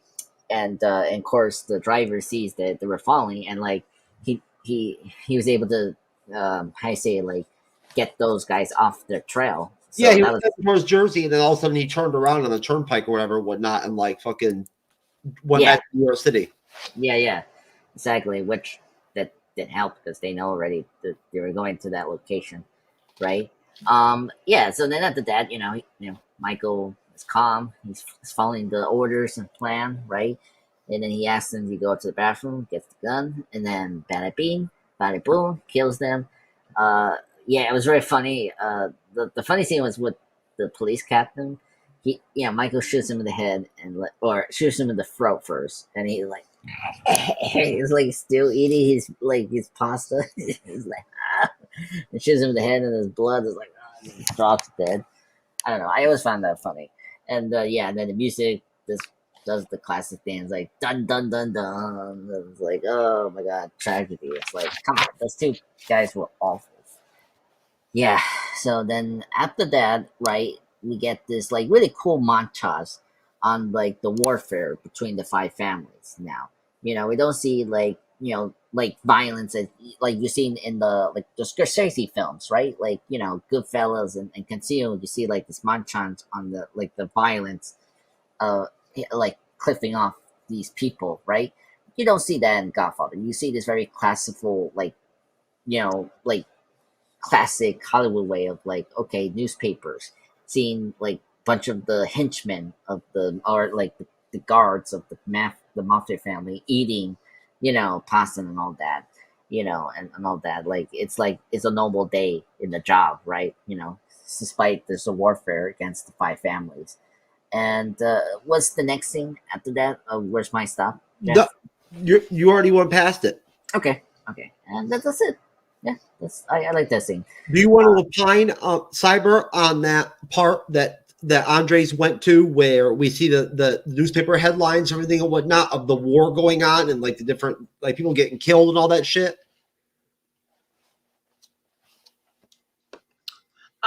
That didn't really do anything for me No. in particular. I don't think that it really. Yeah, I thought that was just kind of a little bit of filler. Yeah. But it wasn't horrible. But at the same time, there's nothing specific about it that was anything, important. I thought it was just, pretty basic. Well, we jump right off, and the Don kind of heads home, and come from the hospital and whatnot and everything, right? And he gets told that Michael's the one that pulled off the killing of McCluskey and Salazzo. Carlo, right? Ends up setting Sonny up later on, right? Like, which, I figured he was going to. But you see Carlo right at the bat and everything. Carlo, of course, is Connie's husband. And Hagen tells the Don, that, of course, that Michael's in Sicily and everything and whatnot. And they don't know when they're going to be able to bring him back. And just like Comenza told Michael was going to happen. He's like, you're gonna have to go away. You know what I mean? And whatnot. He's like, remember, he's like, this happens every 5 or 10 years. We get the blood, everyone needs to just kind of get the blood out of the way or whatever and whatnot. And Michael's in Sicily. And Fredo gets sent to Vegas. Michael decides to send, or the Don decides to send Fredo to Vegas to kind of just, chill out and whatnot and everything, because he's all fucked up still from crying over, Vito getting killed. Almost getting killed, and him like pussying out and not getting his gun. So we go to Michael in Sicily, and of course he sees Apollonia right from jump. His scenes there are pretty quick as far as like what ends up going on with that relationship. Him and his guards, Fabrizio and Kalo, they want to find right from jump he's kind of smitten by her. And he's just walking around like the countryside and everything and whatnot. And he wants to find out who she is. They find the father. He gets all pissed off when they describe her with the girl with the purple dress and the purple thing or whatever, whatnot. And then Michael uses one of the guards to interpret for him and tells him, who he is and whatnot and everything, right? And like basically like flat out says he wants to marry his daughter right there.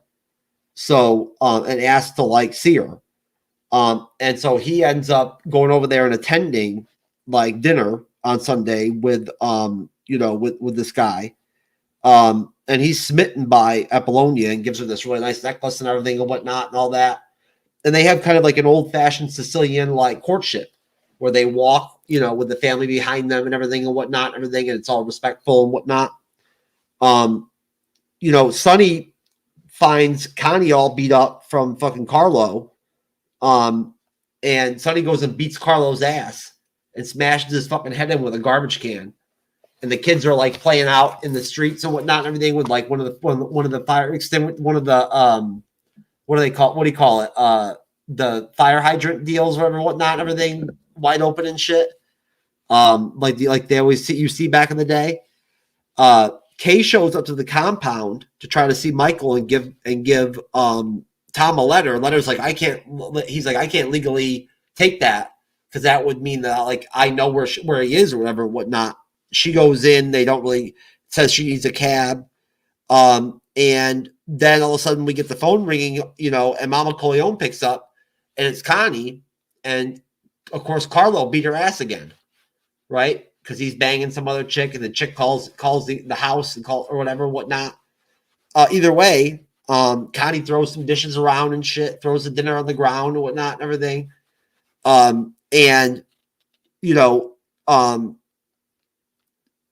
That's when Hagen basically right around then tells the Don that, he's sorry that, what happened with Michael and everything and whatnot and all that. or no, I'm sorry, has to tell Sonny that or tell the Godfather that Sonny was killed right there, because basically they it's a setup that they use Carlo sets him up to get him pissed off to take off, and his bodyguards and everything end up like a minute behind him, and they catch him and they Tommy gun his ass at like a toll booth, right? And so right there, the Godfather like gets all his energy up and is like, I'm gonna straighten this shit out. This war needs to end. And he goes back to the funeral director guy, and there's like an emotional scene where he's like, look what they did to my boy. Like, I don't want his mother to see him like this at this funeral. Apollonia, who's his hot as fuck, Michael marries her ass, and then he smashes her, and she's fine as fuck. It's like she's fucking fine, right? Like she's fucking hot, totally hot, and there's awesome nudity in the movie and everything and whatnot. And woohoo, we love nudity. And of course, then Apollonia gets blown up, right? Because they're trying to take Michael out. Like Don Barzini or whatever shows up and whatnot to warn him and moves him to a different villa and shit and whatnot, and then that still happens.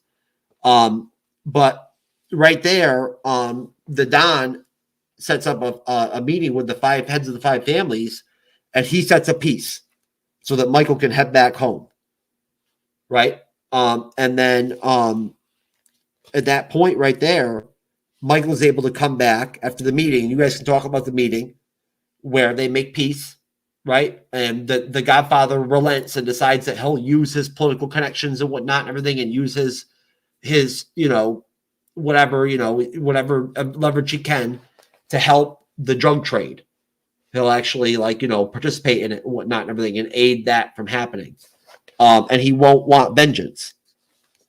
And from there, he goes back to Kay, tells her he wants to marry her and have a family. And she goes in the car with them. And then all of a sudden they're heading to Nevada. And Michael's running the show now. So from there, Cyber, your thoughts?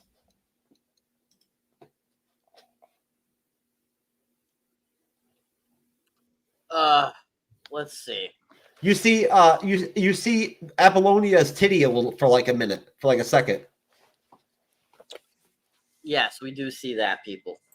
Oh. Very attractive woman. She was very attractive, and now she's in her 60s, so who knows how good she looks now. But anyways, maybe 70. No, she's in her 70s now because that was. Talk about killing my boner, Cyber. Anyways, so basically, after we get where did I leave off? From where Michael goes to Sicily, Okay. right? And they're in the war, right? And then Sonny gets killed. Gotcha now. All right, I just want to make sure where I was at. All right, so after Michael flees to Italy, Sicily. we get which is in Italy. Oh, my bad. You're right. So he flees to Italy, and basically he makes a new home for himself there. He's got these 2 bodyguards, and basically we get to see him interacting with these bodyguards, and he basically, kind of like is like trying to make a new life for himself, trying to keep low so that nobody finds him and stuff like that. He ends up coming across this woman he finds very attractive, very beautiful, and he ends up going to this little place with his 2 bodyguards to sit down and have a conversation with the local owner, and mention a woman in a purple dress. And of course, the guy walks away yelling, and they figure out that it was his daughter they were talking about. And basically, Michael asked one of his bodyguards to go get him back so he could talk to him, and basically has him translate for him, let him know that he's interested in his daughter, that he loves her, no disrespect to him, that he'd like to get to know her and marry her. And so basically we kind of see like a short courtship happen. They get married. And, basically we end up, kind of seeing a little bit of that. Then we go back to, back to New York, and basically, see kind of Talia Shire dealing with her abusive husband. We see Sonny kind of like having to interact with this guy. He goes there one day. She's got a bruise on her face. He says, "I'm not going to touch him. I'm not going to hurt him." And he ends up going and kicking the crap out of him in the street, which I thought was really fun because that whole sequence there was totally, what it was like. I mean, from that time frame all the way up to like the, late 90s, early 2000s, people were out there jumping in the water coming from the fire hydrant and all that kind of stuff. So I really enjoyed that. That was very fun, very true New York. And basically he beats the crap out of him, throws a trash can at himself, and that's that fight sequence there. You can totally tell areas where he totally does not even come close to hitting him, which was actually super hilarious, like in that fight sequence. And you can see other ones that were just better orchestrated. So I don't know if the fight choreographer was like on point with that, but not really. But at the same time, it was kind of funny at the same time as it was good. And basically Sonny, keeps the crowd up and says, you do it again, I'll kill you. Basic side of the deal, which was really cool and totally something that Sonny would do because he's such a hothead. So after we go back there, we go back to Italy, Sicily, Italy, and basically we have kind of more of Michael in his element, getting with him and his new bride. We see them get married. We see them have their love scene, where we get to see Apollonio nude, and basically get that kind of little kind of brief sex scene. Then after that, we go back to New York again, and once again, Sonny comes in, gets a call from his sister, and she says about something over the phone, and he realizes what has happened and decides, okay, I gotta go take care of this idiot again. So basically, he makes his way. They're still kind of all under guard from after Michael taking out those two guys. So he really shouldn't be leaving the house, but does it anyways because it's his sister. He makes his way. He ends up coming to a dock where he has to do like a toll. And as he's like giving the money and getting money change back from the toll guy kind of bends over and disappears. And all of a sudden, out of nowhere, all these Tommy guns come to play and basically make Swiss cheese out of the car and kill poor Sonny. Even though, Robert Duvall and the other guys were following him, they didn't get there in time to save him. Fortunately, they see what happens and they, basically, got to figure out what to do. So that sequence was done really well. I thought it was shot very intricately. I like how they have it where all the guys come up on each side of that like toll booth and fire simultaneously. I mean, they did a good job of making that car look like Swiss cheese. James Caan's dying was decent. Definitely that early acting stage, I feel, and definitely, well done. And so basically, after we go back to, Michael in Italy, and he's teaching his wife how to drive. That's when he gets the guy that's been helping him be hidden there comes and tells him that they need to move and so that we can keep you hidden, because unfortunately there's things happening over in New York. Unfortunately, basically he tells him that his brother is dead, and that's when they get, the wife gets back in the car and he goes over to it and she starts it and it blows up. Unfortunately, that she gets killed, which I was kind of like shocked. I'm like, come on, you're killing her up. I'm like, damn. I'm like, oh, talk about a short roll. And so like she gets blown up and killed, and basically that, makes Michael, he has to figure out what to do now. Goes back to New York finally, it's been a year that he's been back, and that's when he ends up getting back together with Kay. They get married, have kids, and basically kind of getting all that situated again, kind of getting back in the mix, being married to her and stuff like that. During this point too here, we forgot to mention this is when Vito unfortunately passes away. He dies of a heart attack while he's taking care of the son.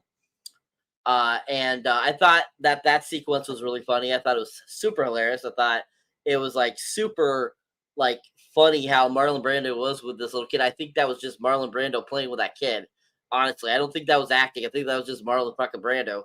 And like even hit like when he like dies of the heart attack, it was like over dramatic, just like Marlon Brando would do, and that was absolutely hilarious too.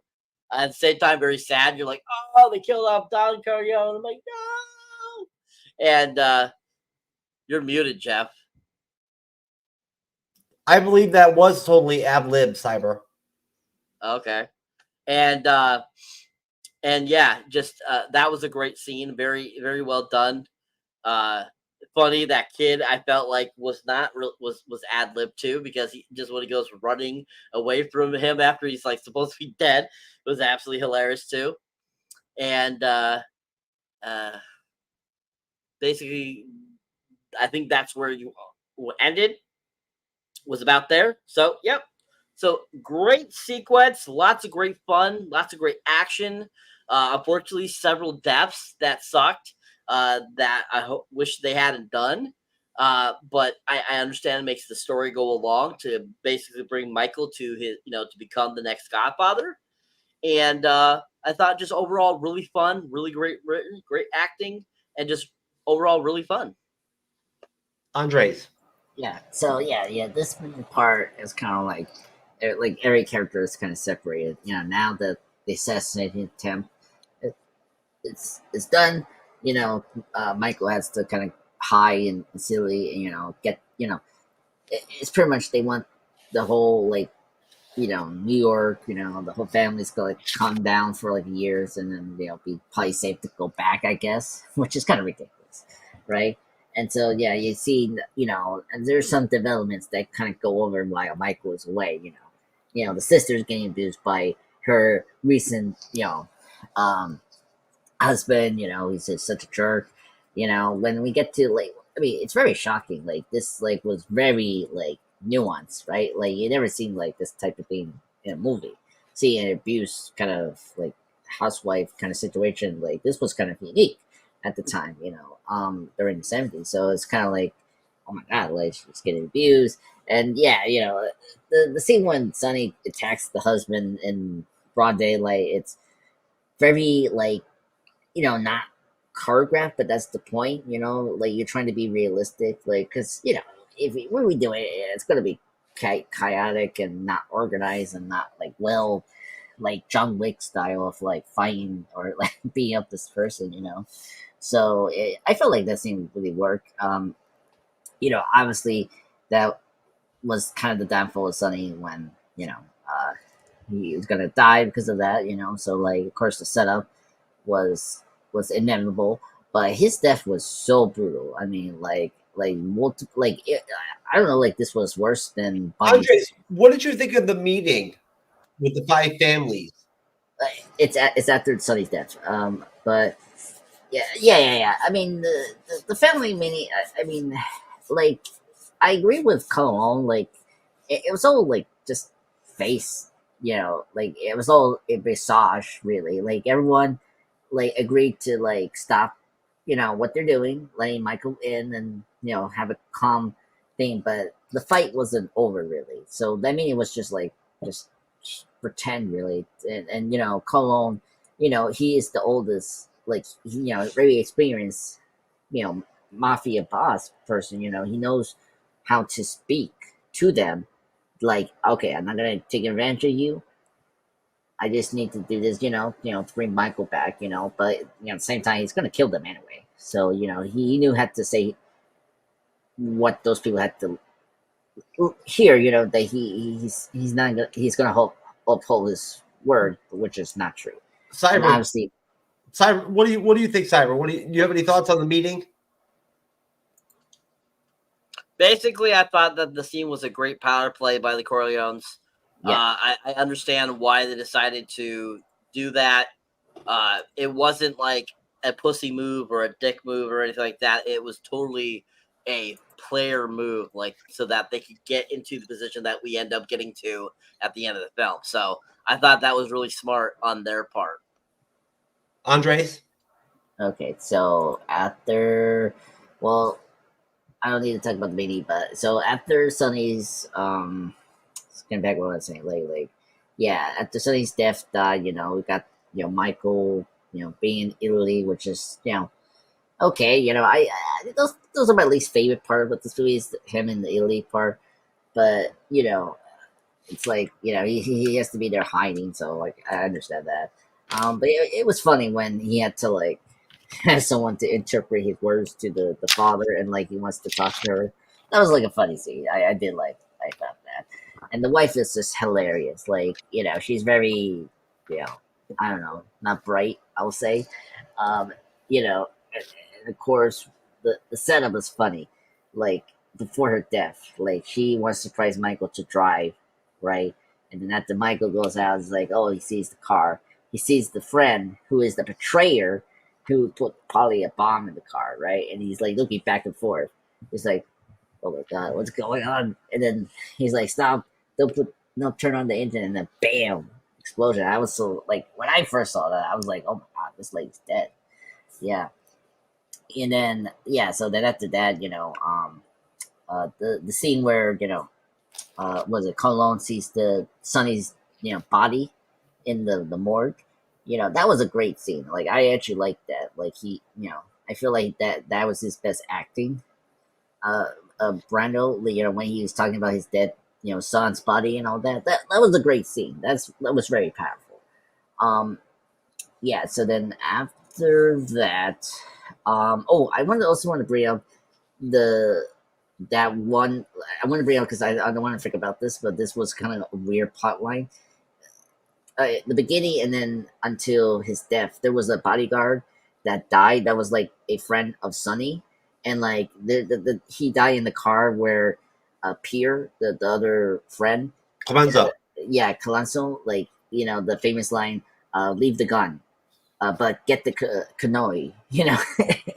I want to bring that up. Oh yeah. Oh, with the poly. Yeah, the poly. So Yeah, they whack him because he was the one that set up the Don.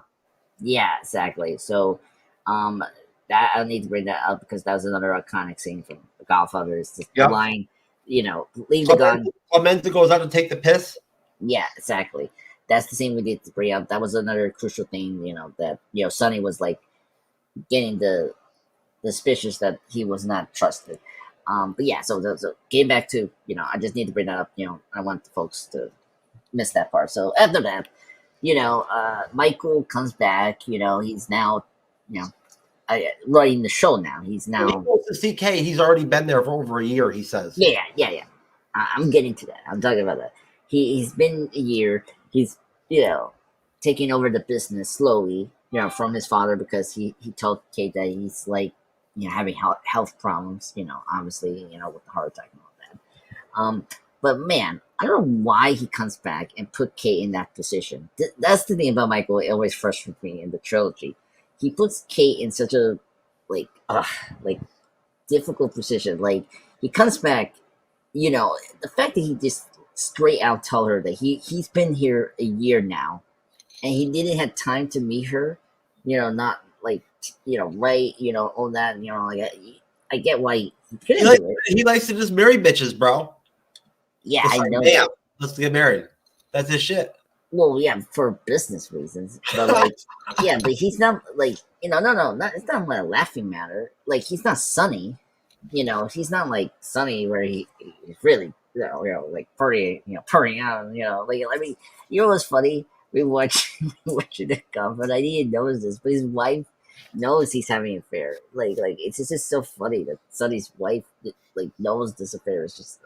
It's so funny. They had to add that scene with Connie in throwing the plates and shit like that and whatnot. Coppola had to add that in there because the studio wasn't happy that there wasn't enough violence and shit like that and whatnot in his original cut. Oh, really?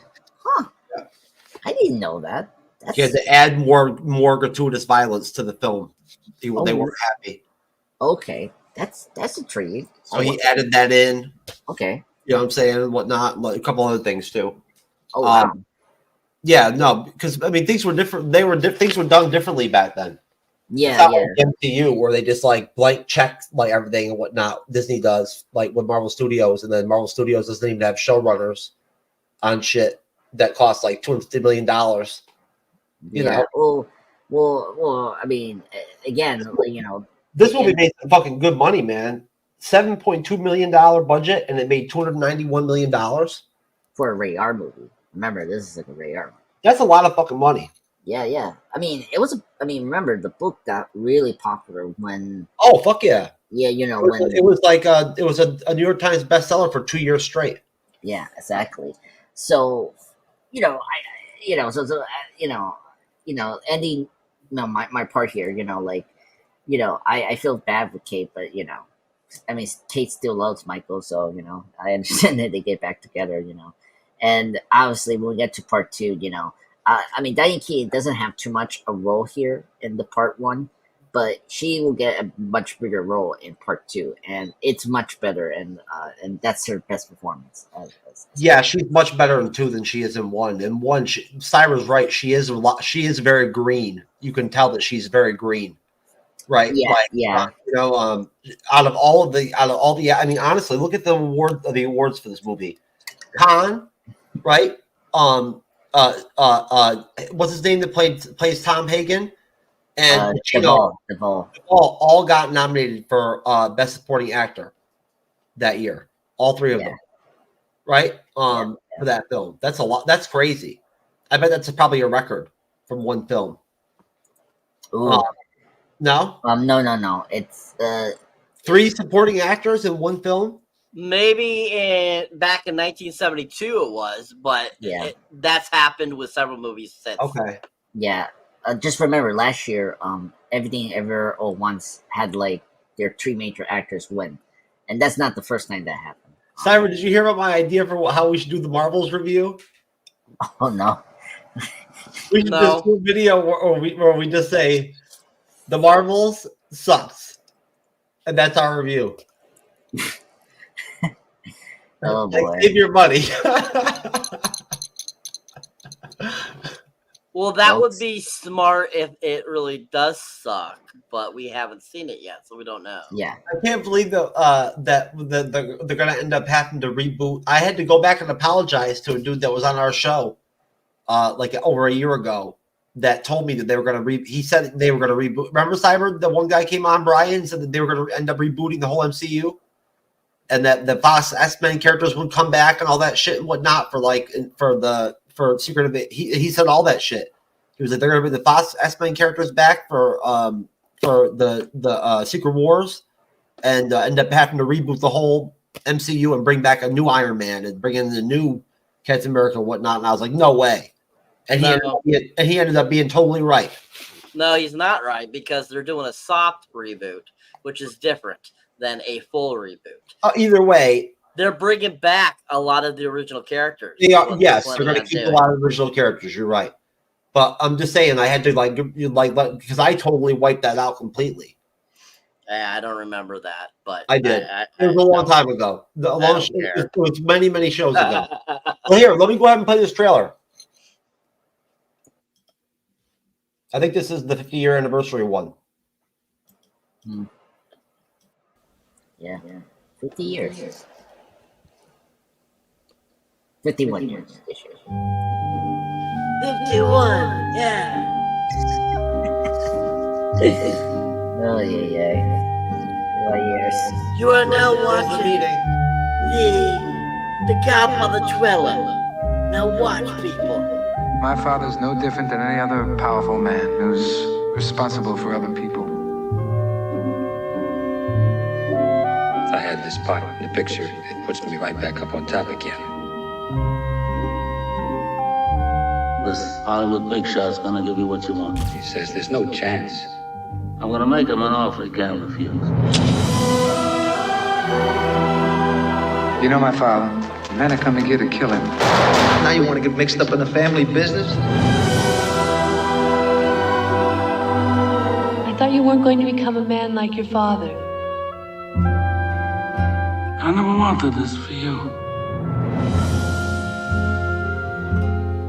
Fredo, you're my older brother, and I love you. But don't ever take sides with anyone against the family again. Ever. Michael, do you renounce Satan and all his works? I do renounce him. Don't ask me about my business, Kate. Is it true?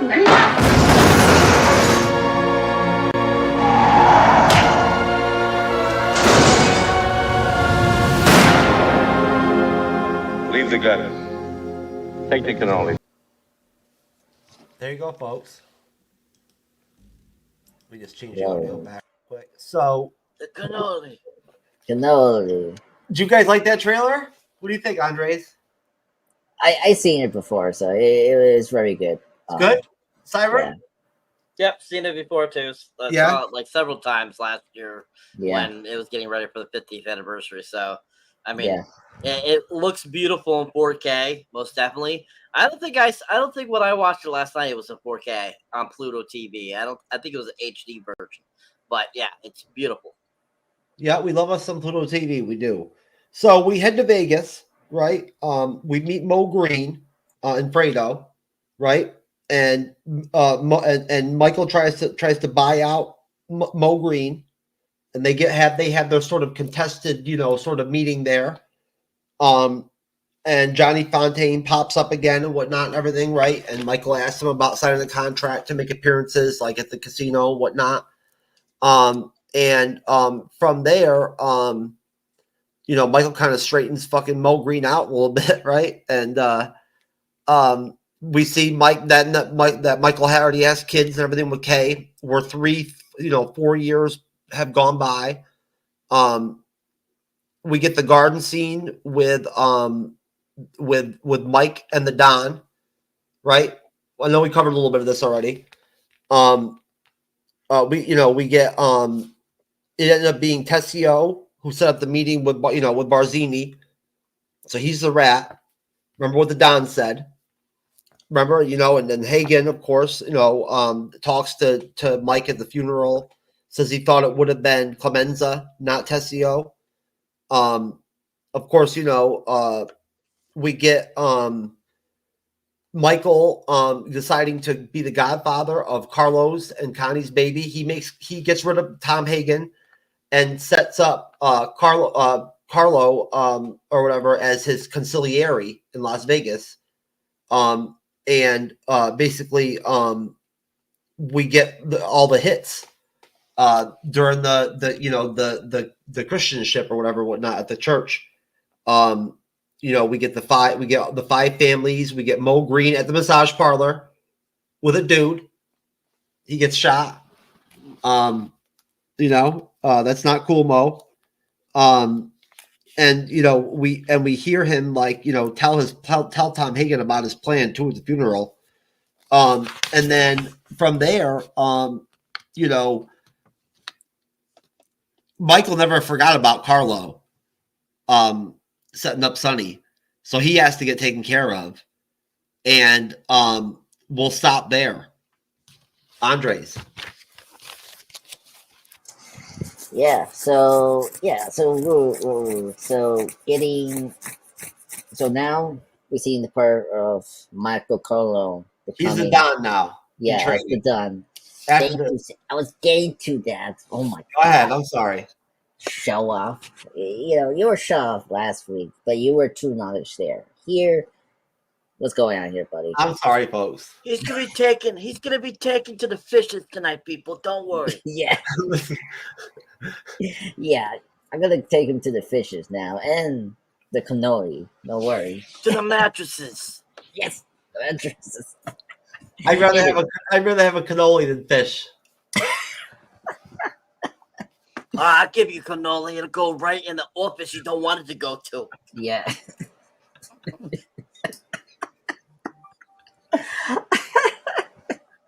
Oh my god.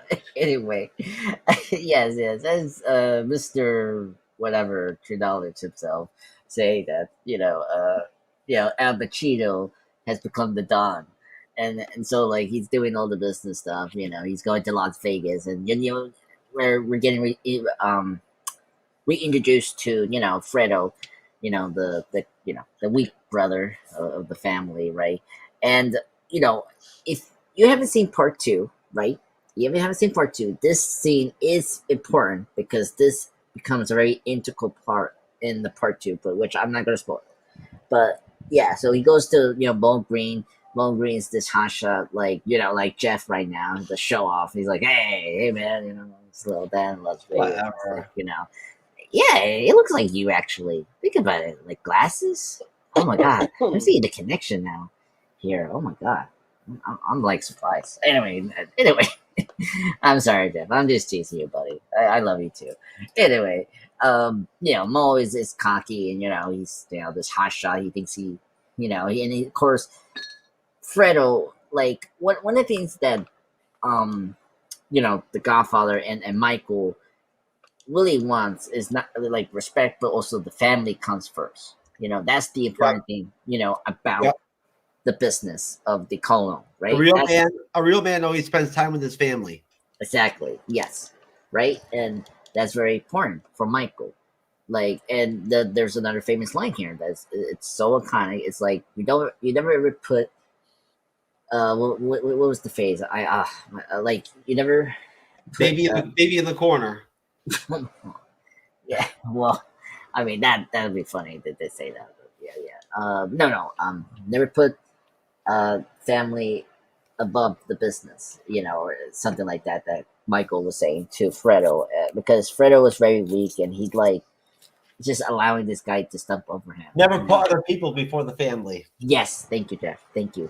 So, yeah, and so that's what happened, and then of course, the Godfather dies, and I agree with Cyber. It was very weird and comedic of him just running around with the kid with the orange. It was funny. His death, I was kind of shocked that he died like that, just running around and falling down, like that. I was shocked, and then we get to the funeral, and then we get the really cool, seeing with Tom and Michael talking how to set up a meeting, which in their code is killed off all the 5 families because they know they want power and what they want to take down the Corleone family. So Michael is 2 steps ahead. It's take them out and get the clean slate. Because Peter mentioned up, there always going to be changes and battles in 5 or 10 years, of shakeups, right? And this is the major shakeup. It's okay, the Fat families need to be taken down quickly and smoothly, and go back to the order that it was before, And what was the stop point, Jeff? Could you tell me? It was right after the hits on the 5 family members of Mo Green. Okay. So biggest iconic thing, just like those Scorsese films. If you guys watch, Goodfellas and Casino, that we all recently reviewed for the channel for the MCU Edge, we get this really awesome montage of seeing each of the hitmen assassins for the Corleone killing off the 5 families while we intercut to the baptism of Michael becoming the Godfather. Johnny and Carlo's son. Yes, thank you. Becoming the Godfather of Conley's son, right? And it's such a great cinematic scene. It's iconic.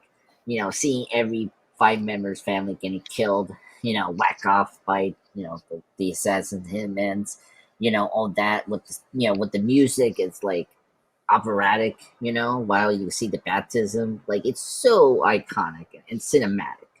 And this is where like this is like, oh my god, this is great.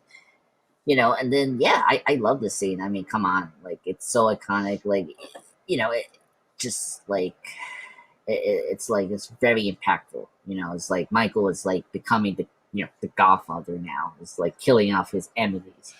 You know, in such a like strategic way as a soldier. You know, for his family. You know, and stuff like that.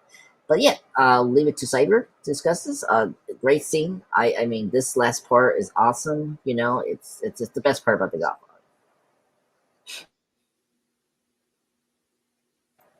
That's right, folks.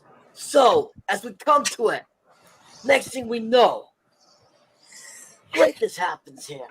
So, Michael, told you I didn't want my son in the business, but he ended up being in it.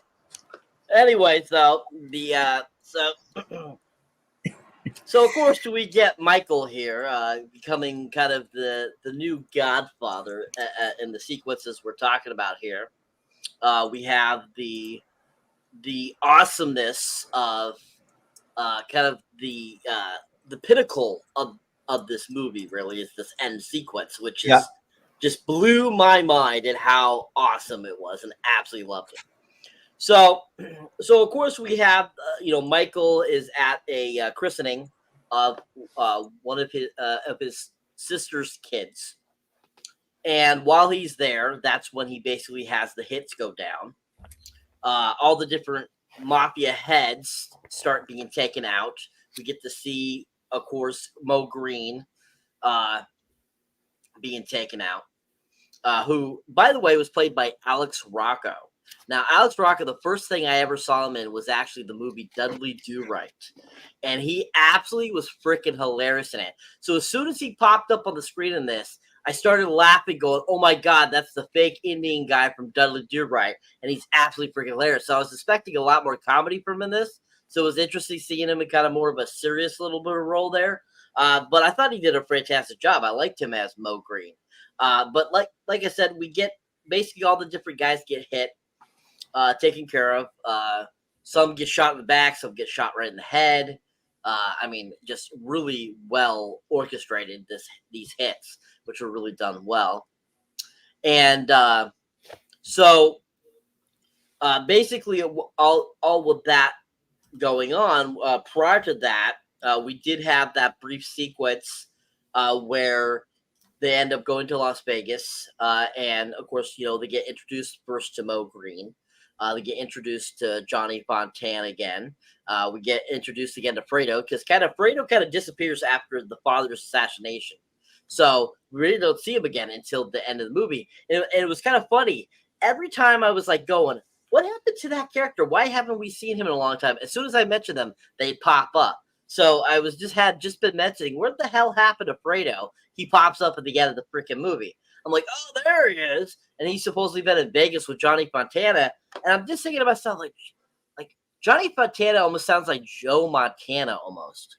And I'm like thinking, I mean, he wasn't big around that time yet, but still, it makes me think of a football player a little bit. Not really a singer. God, I haven't thought about Joe Montana in forever, man. He was a hell of a quarterback. Yeah, it was.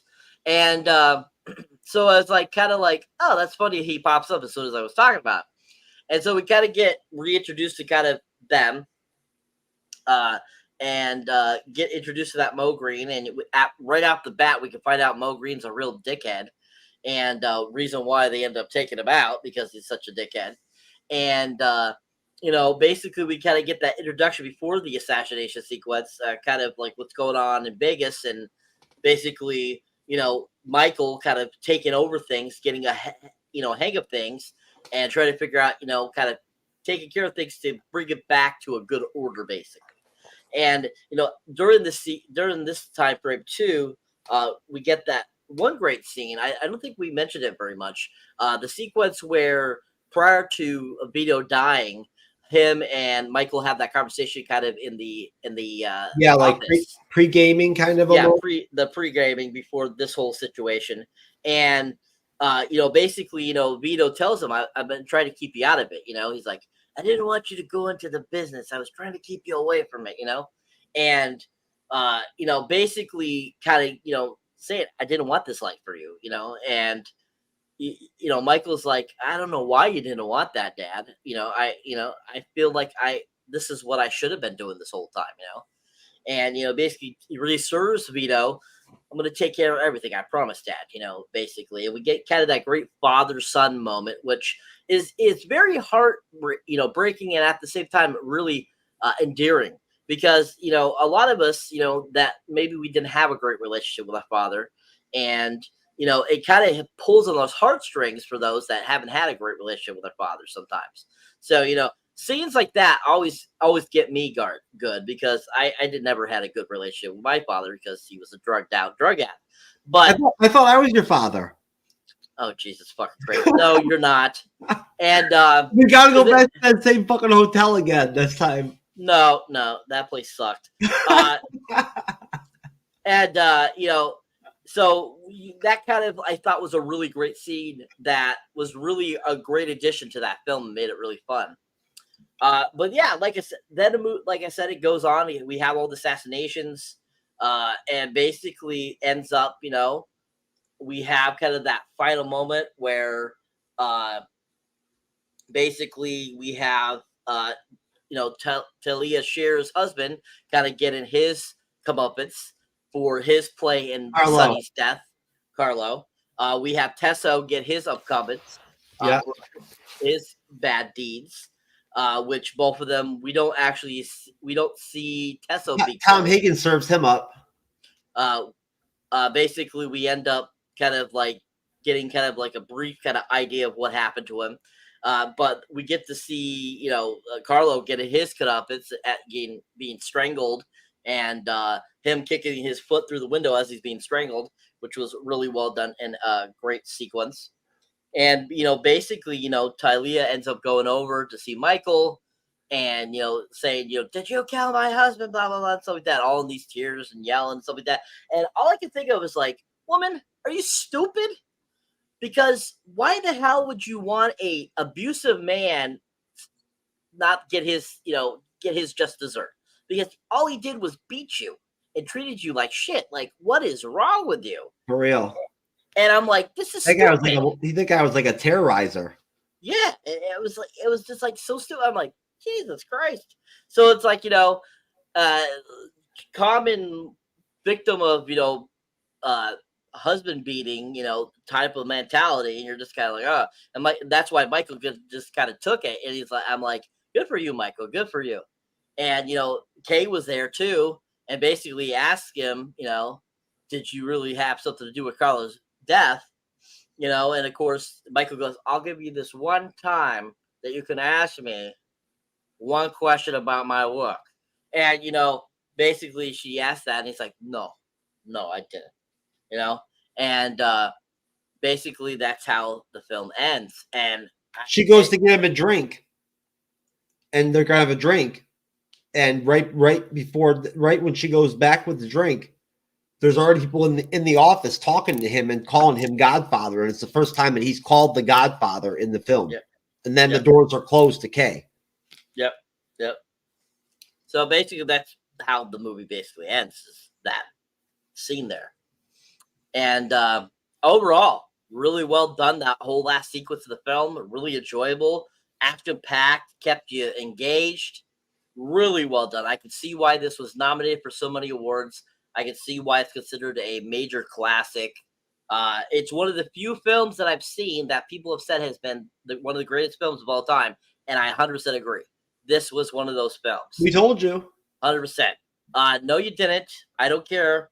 I found this out by myself. Like Don Corleone said, I know how to do this, okay? I know what I'm doing. And overall, great film. Andres, jump back in there, because I know that Cyber got into the ending and whatnot and everything, so go ahead. Yeah, I mean, like, I'm familiar with the ending. I mean, of course, Michael was going to kill, Connie's husband. I mean, it was inevitable. I mean, yeah, he was going to get it.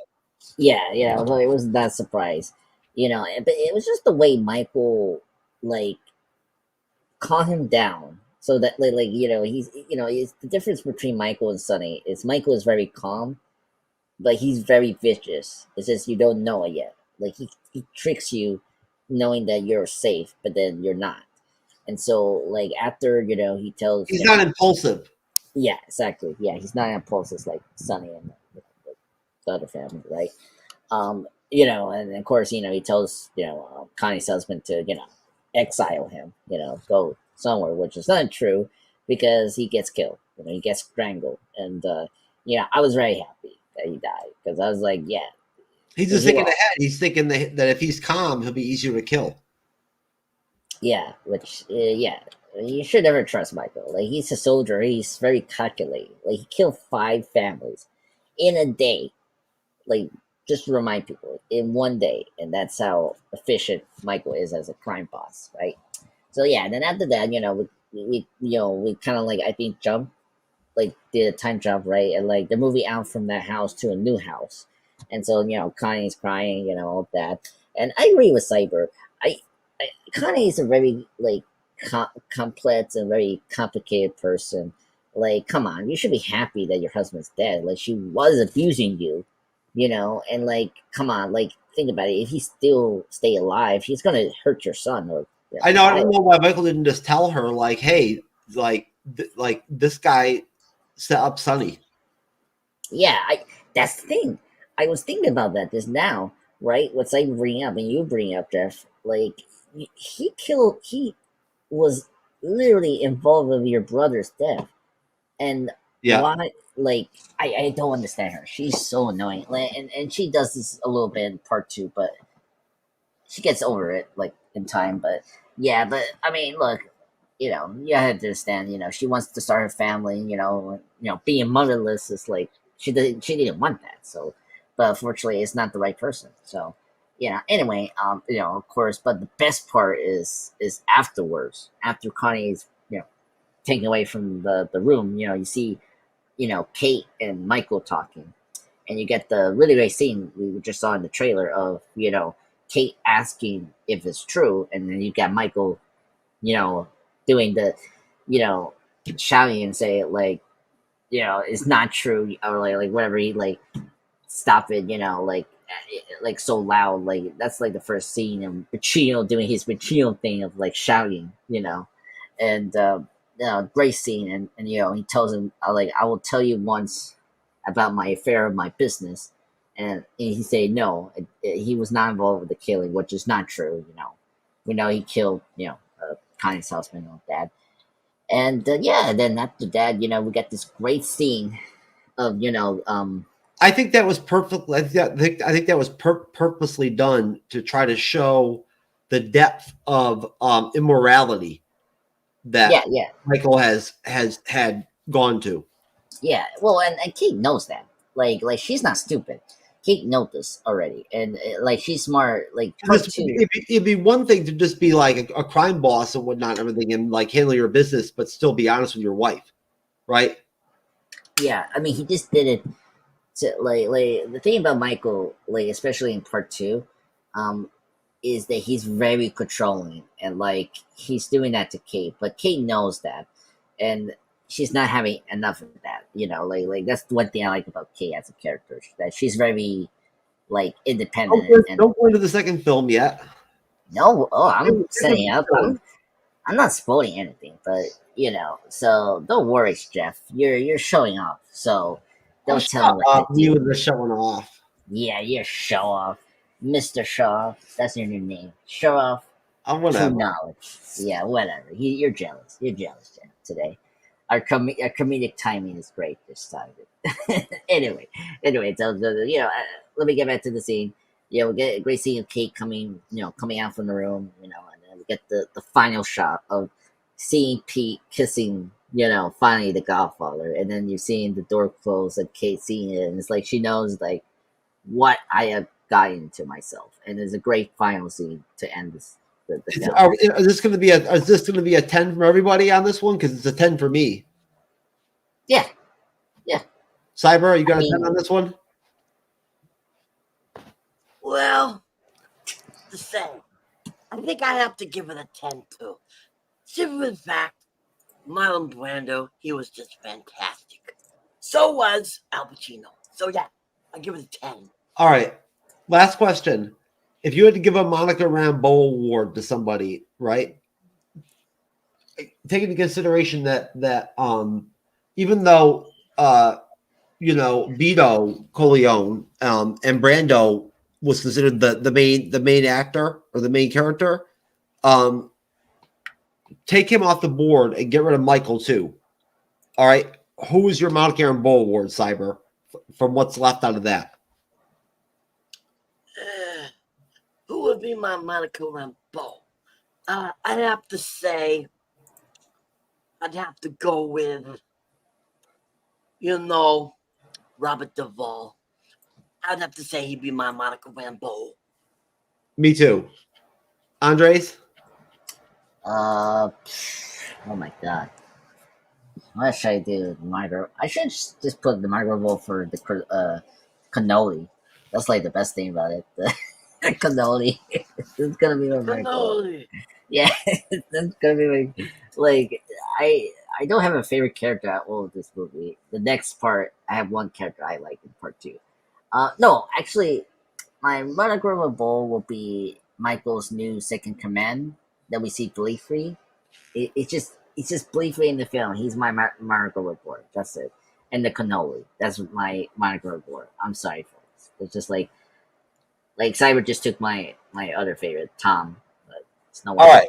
Final thoughts, guys, on The Godfather. Cyberneticshark. Final thoughts. Let's see. Final thoughts on The Godfather. I find it stupid that it took me so long to watch it, because it's a severely amazing, fantastic film. Really well done all over. I thought the music was fantastic, the cinematography, the acting, the writing was superb. It was generally a really well constructed film altogether, and a really great, nice little OD to the book itself too. Because from my understanding, this film is very close to what the book was.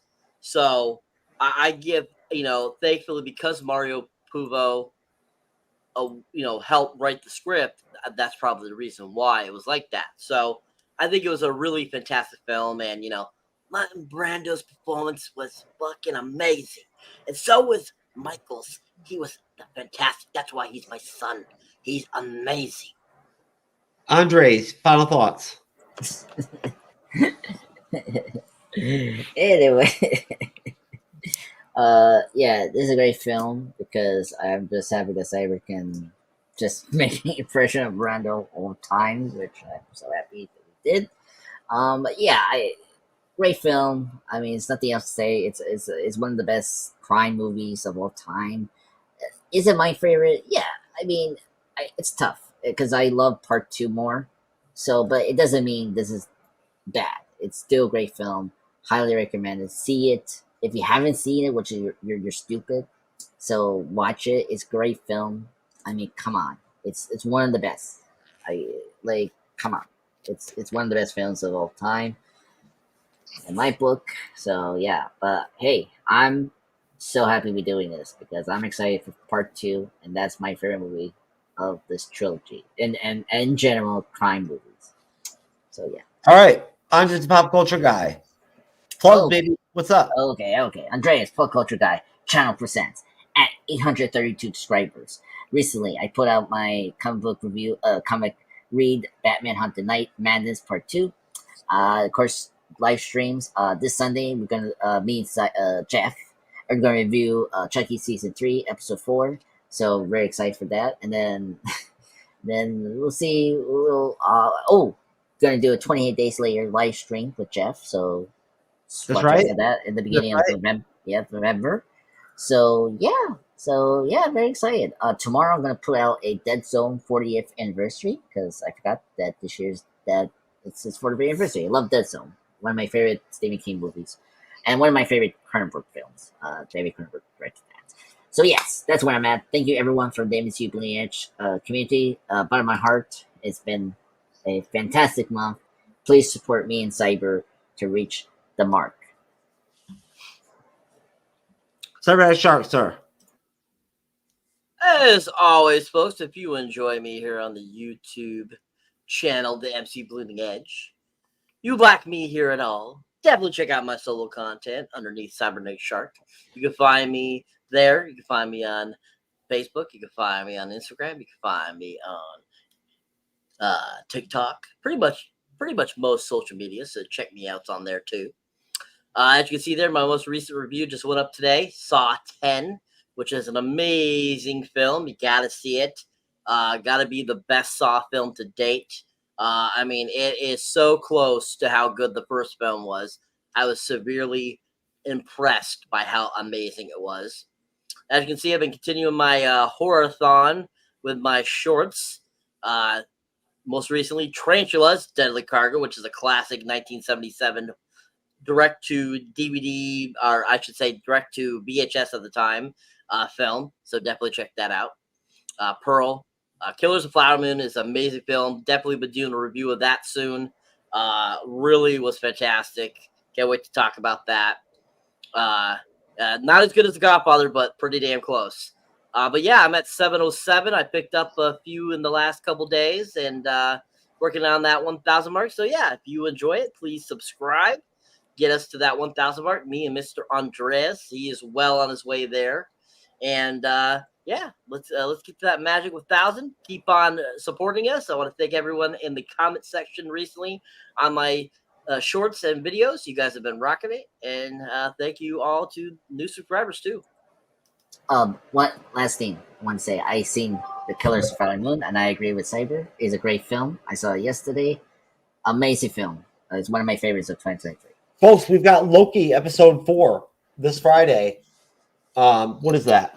10/27.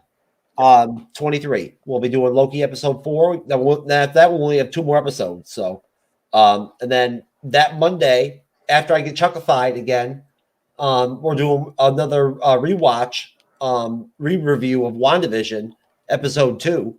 Me and Andres, and I think that Sean Garmer is actually going to come out with us. Andres, I'm not sure yet, but all right, folks. Well, listen, that was our review of Goodfellas. I really enjoyed the film. It's Goodfellas, The Godfather. I'm sorry, my bad. The Godfather. I'm really gonna have to take him to the mattresses. I really enjoyed watching it. It was great. I really enjoyed it. Thanks, guys. Great. The panel was great tonight. We love everybody out there. We really appreciate all your support. We're almost at 40,000 subscribers of the MCU's Bleeding Edge. Cyber and I are going to Rockville again this year, and we're actually going to make sure that we have fan cam for everybody. We promise. Next year. This year. I'm sorry. When is Rockville? Next year. Next May. The way time flies, Cyber, before you know it, it'll be time for us to. In fact, we're going to have to talk. We'll talk in the studio. We love you, folks. God bless you. Guys, you have anything, any final words? Just to say, watch The Godfather if you haven't seen it. Peace. Film.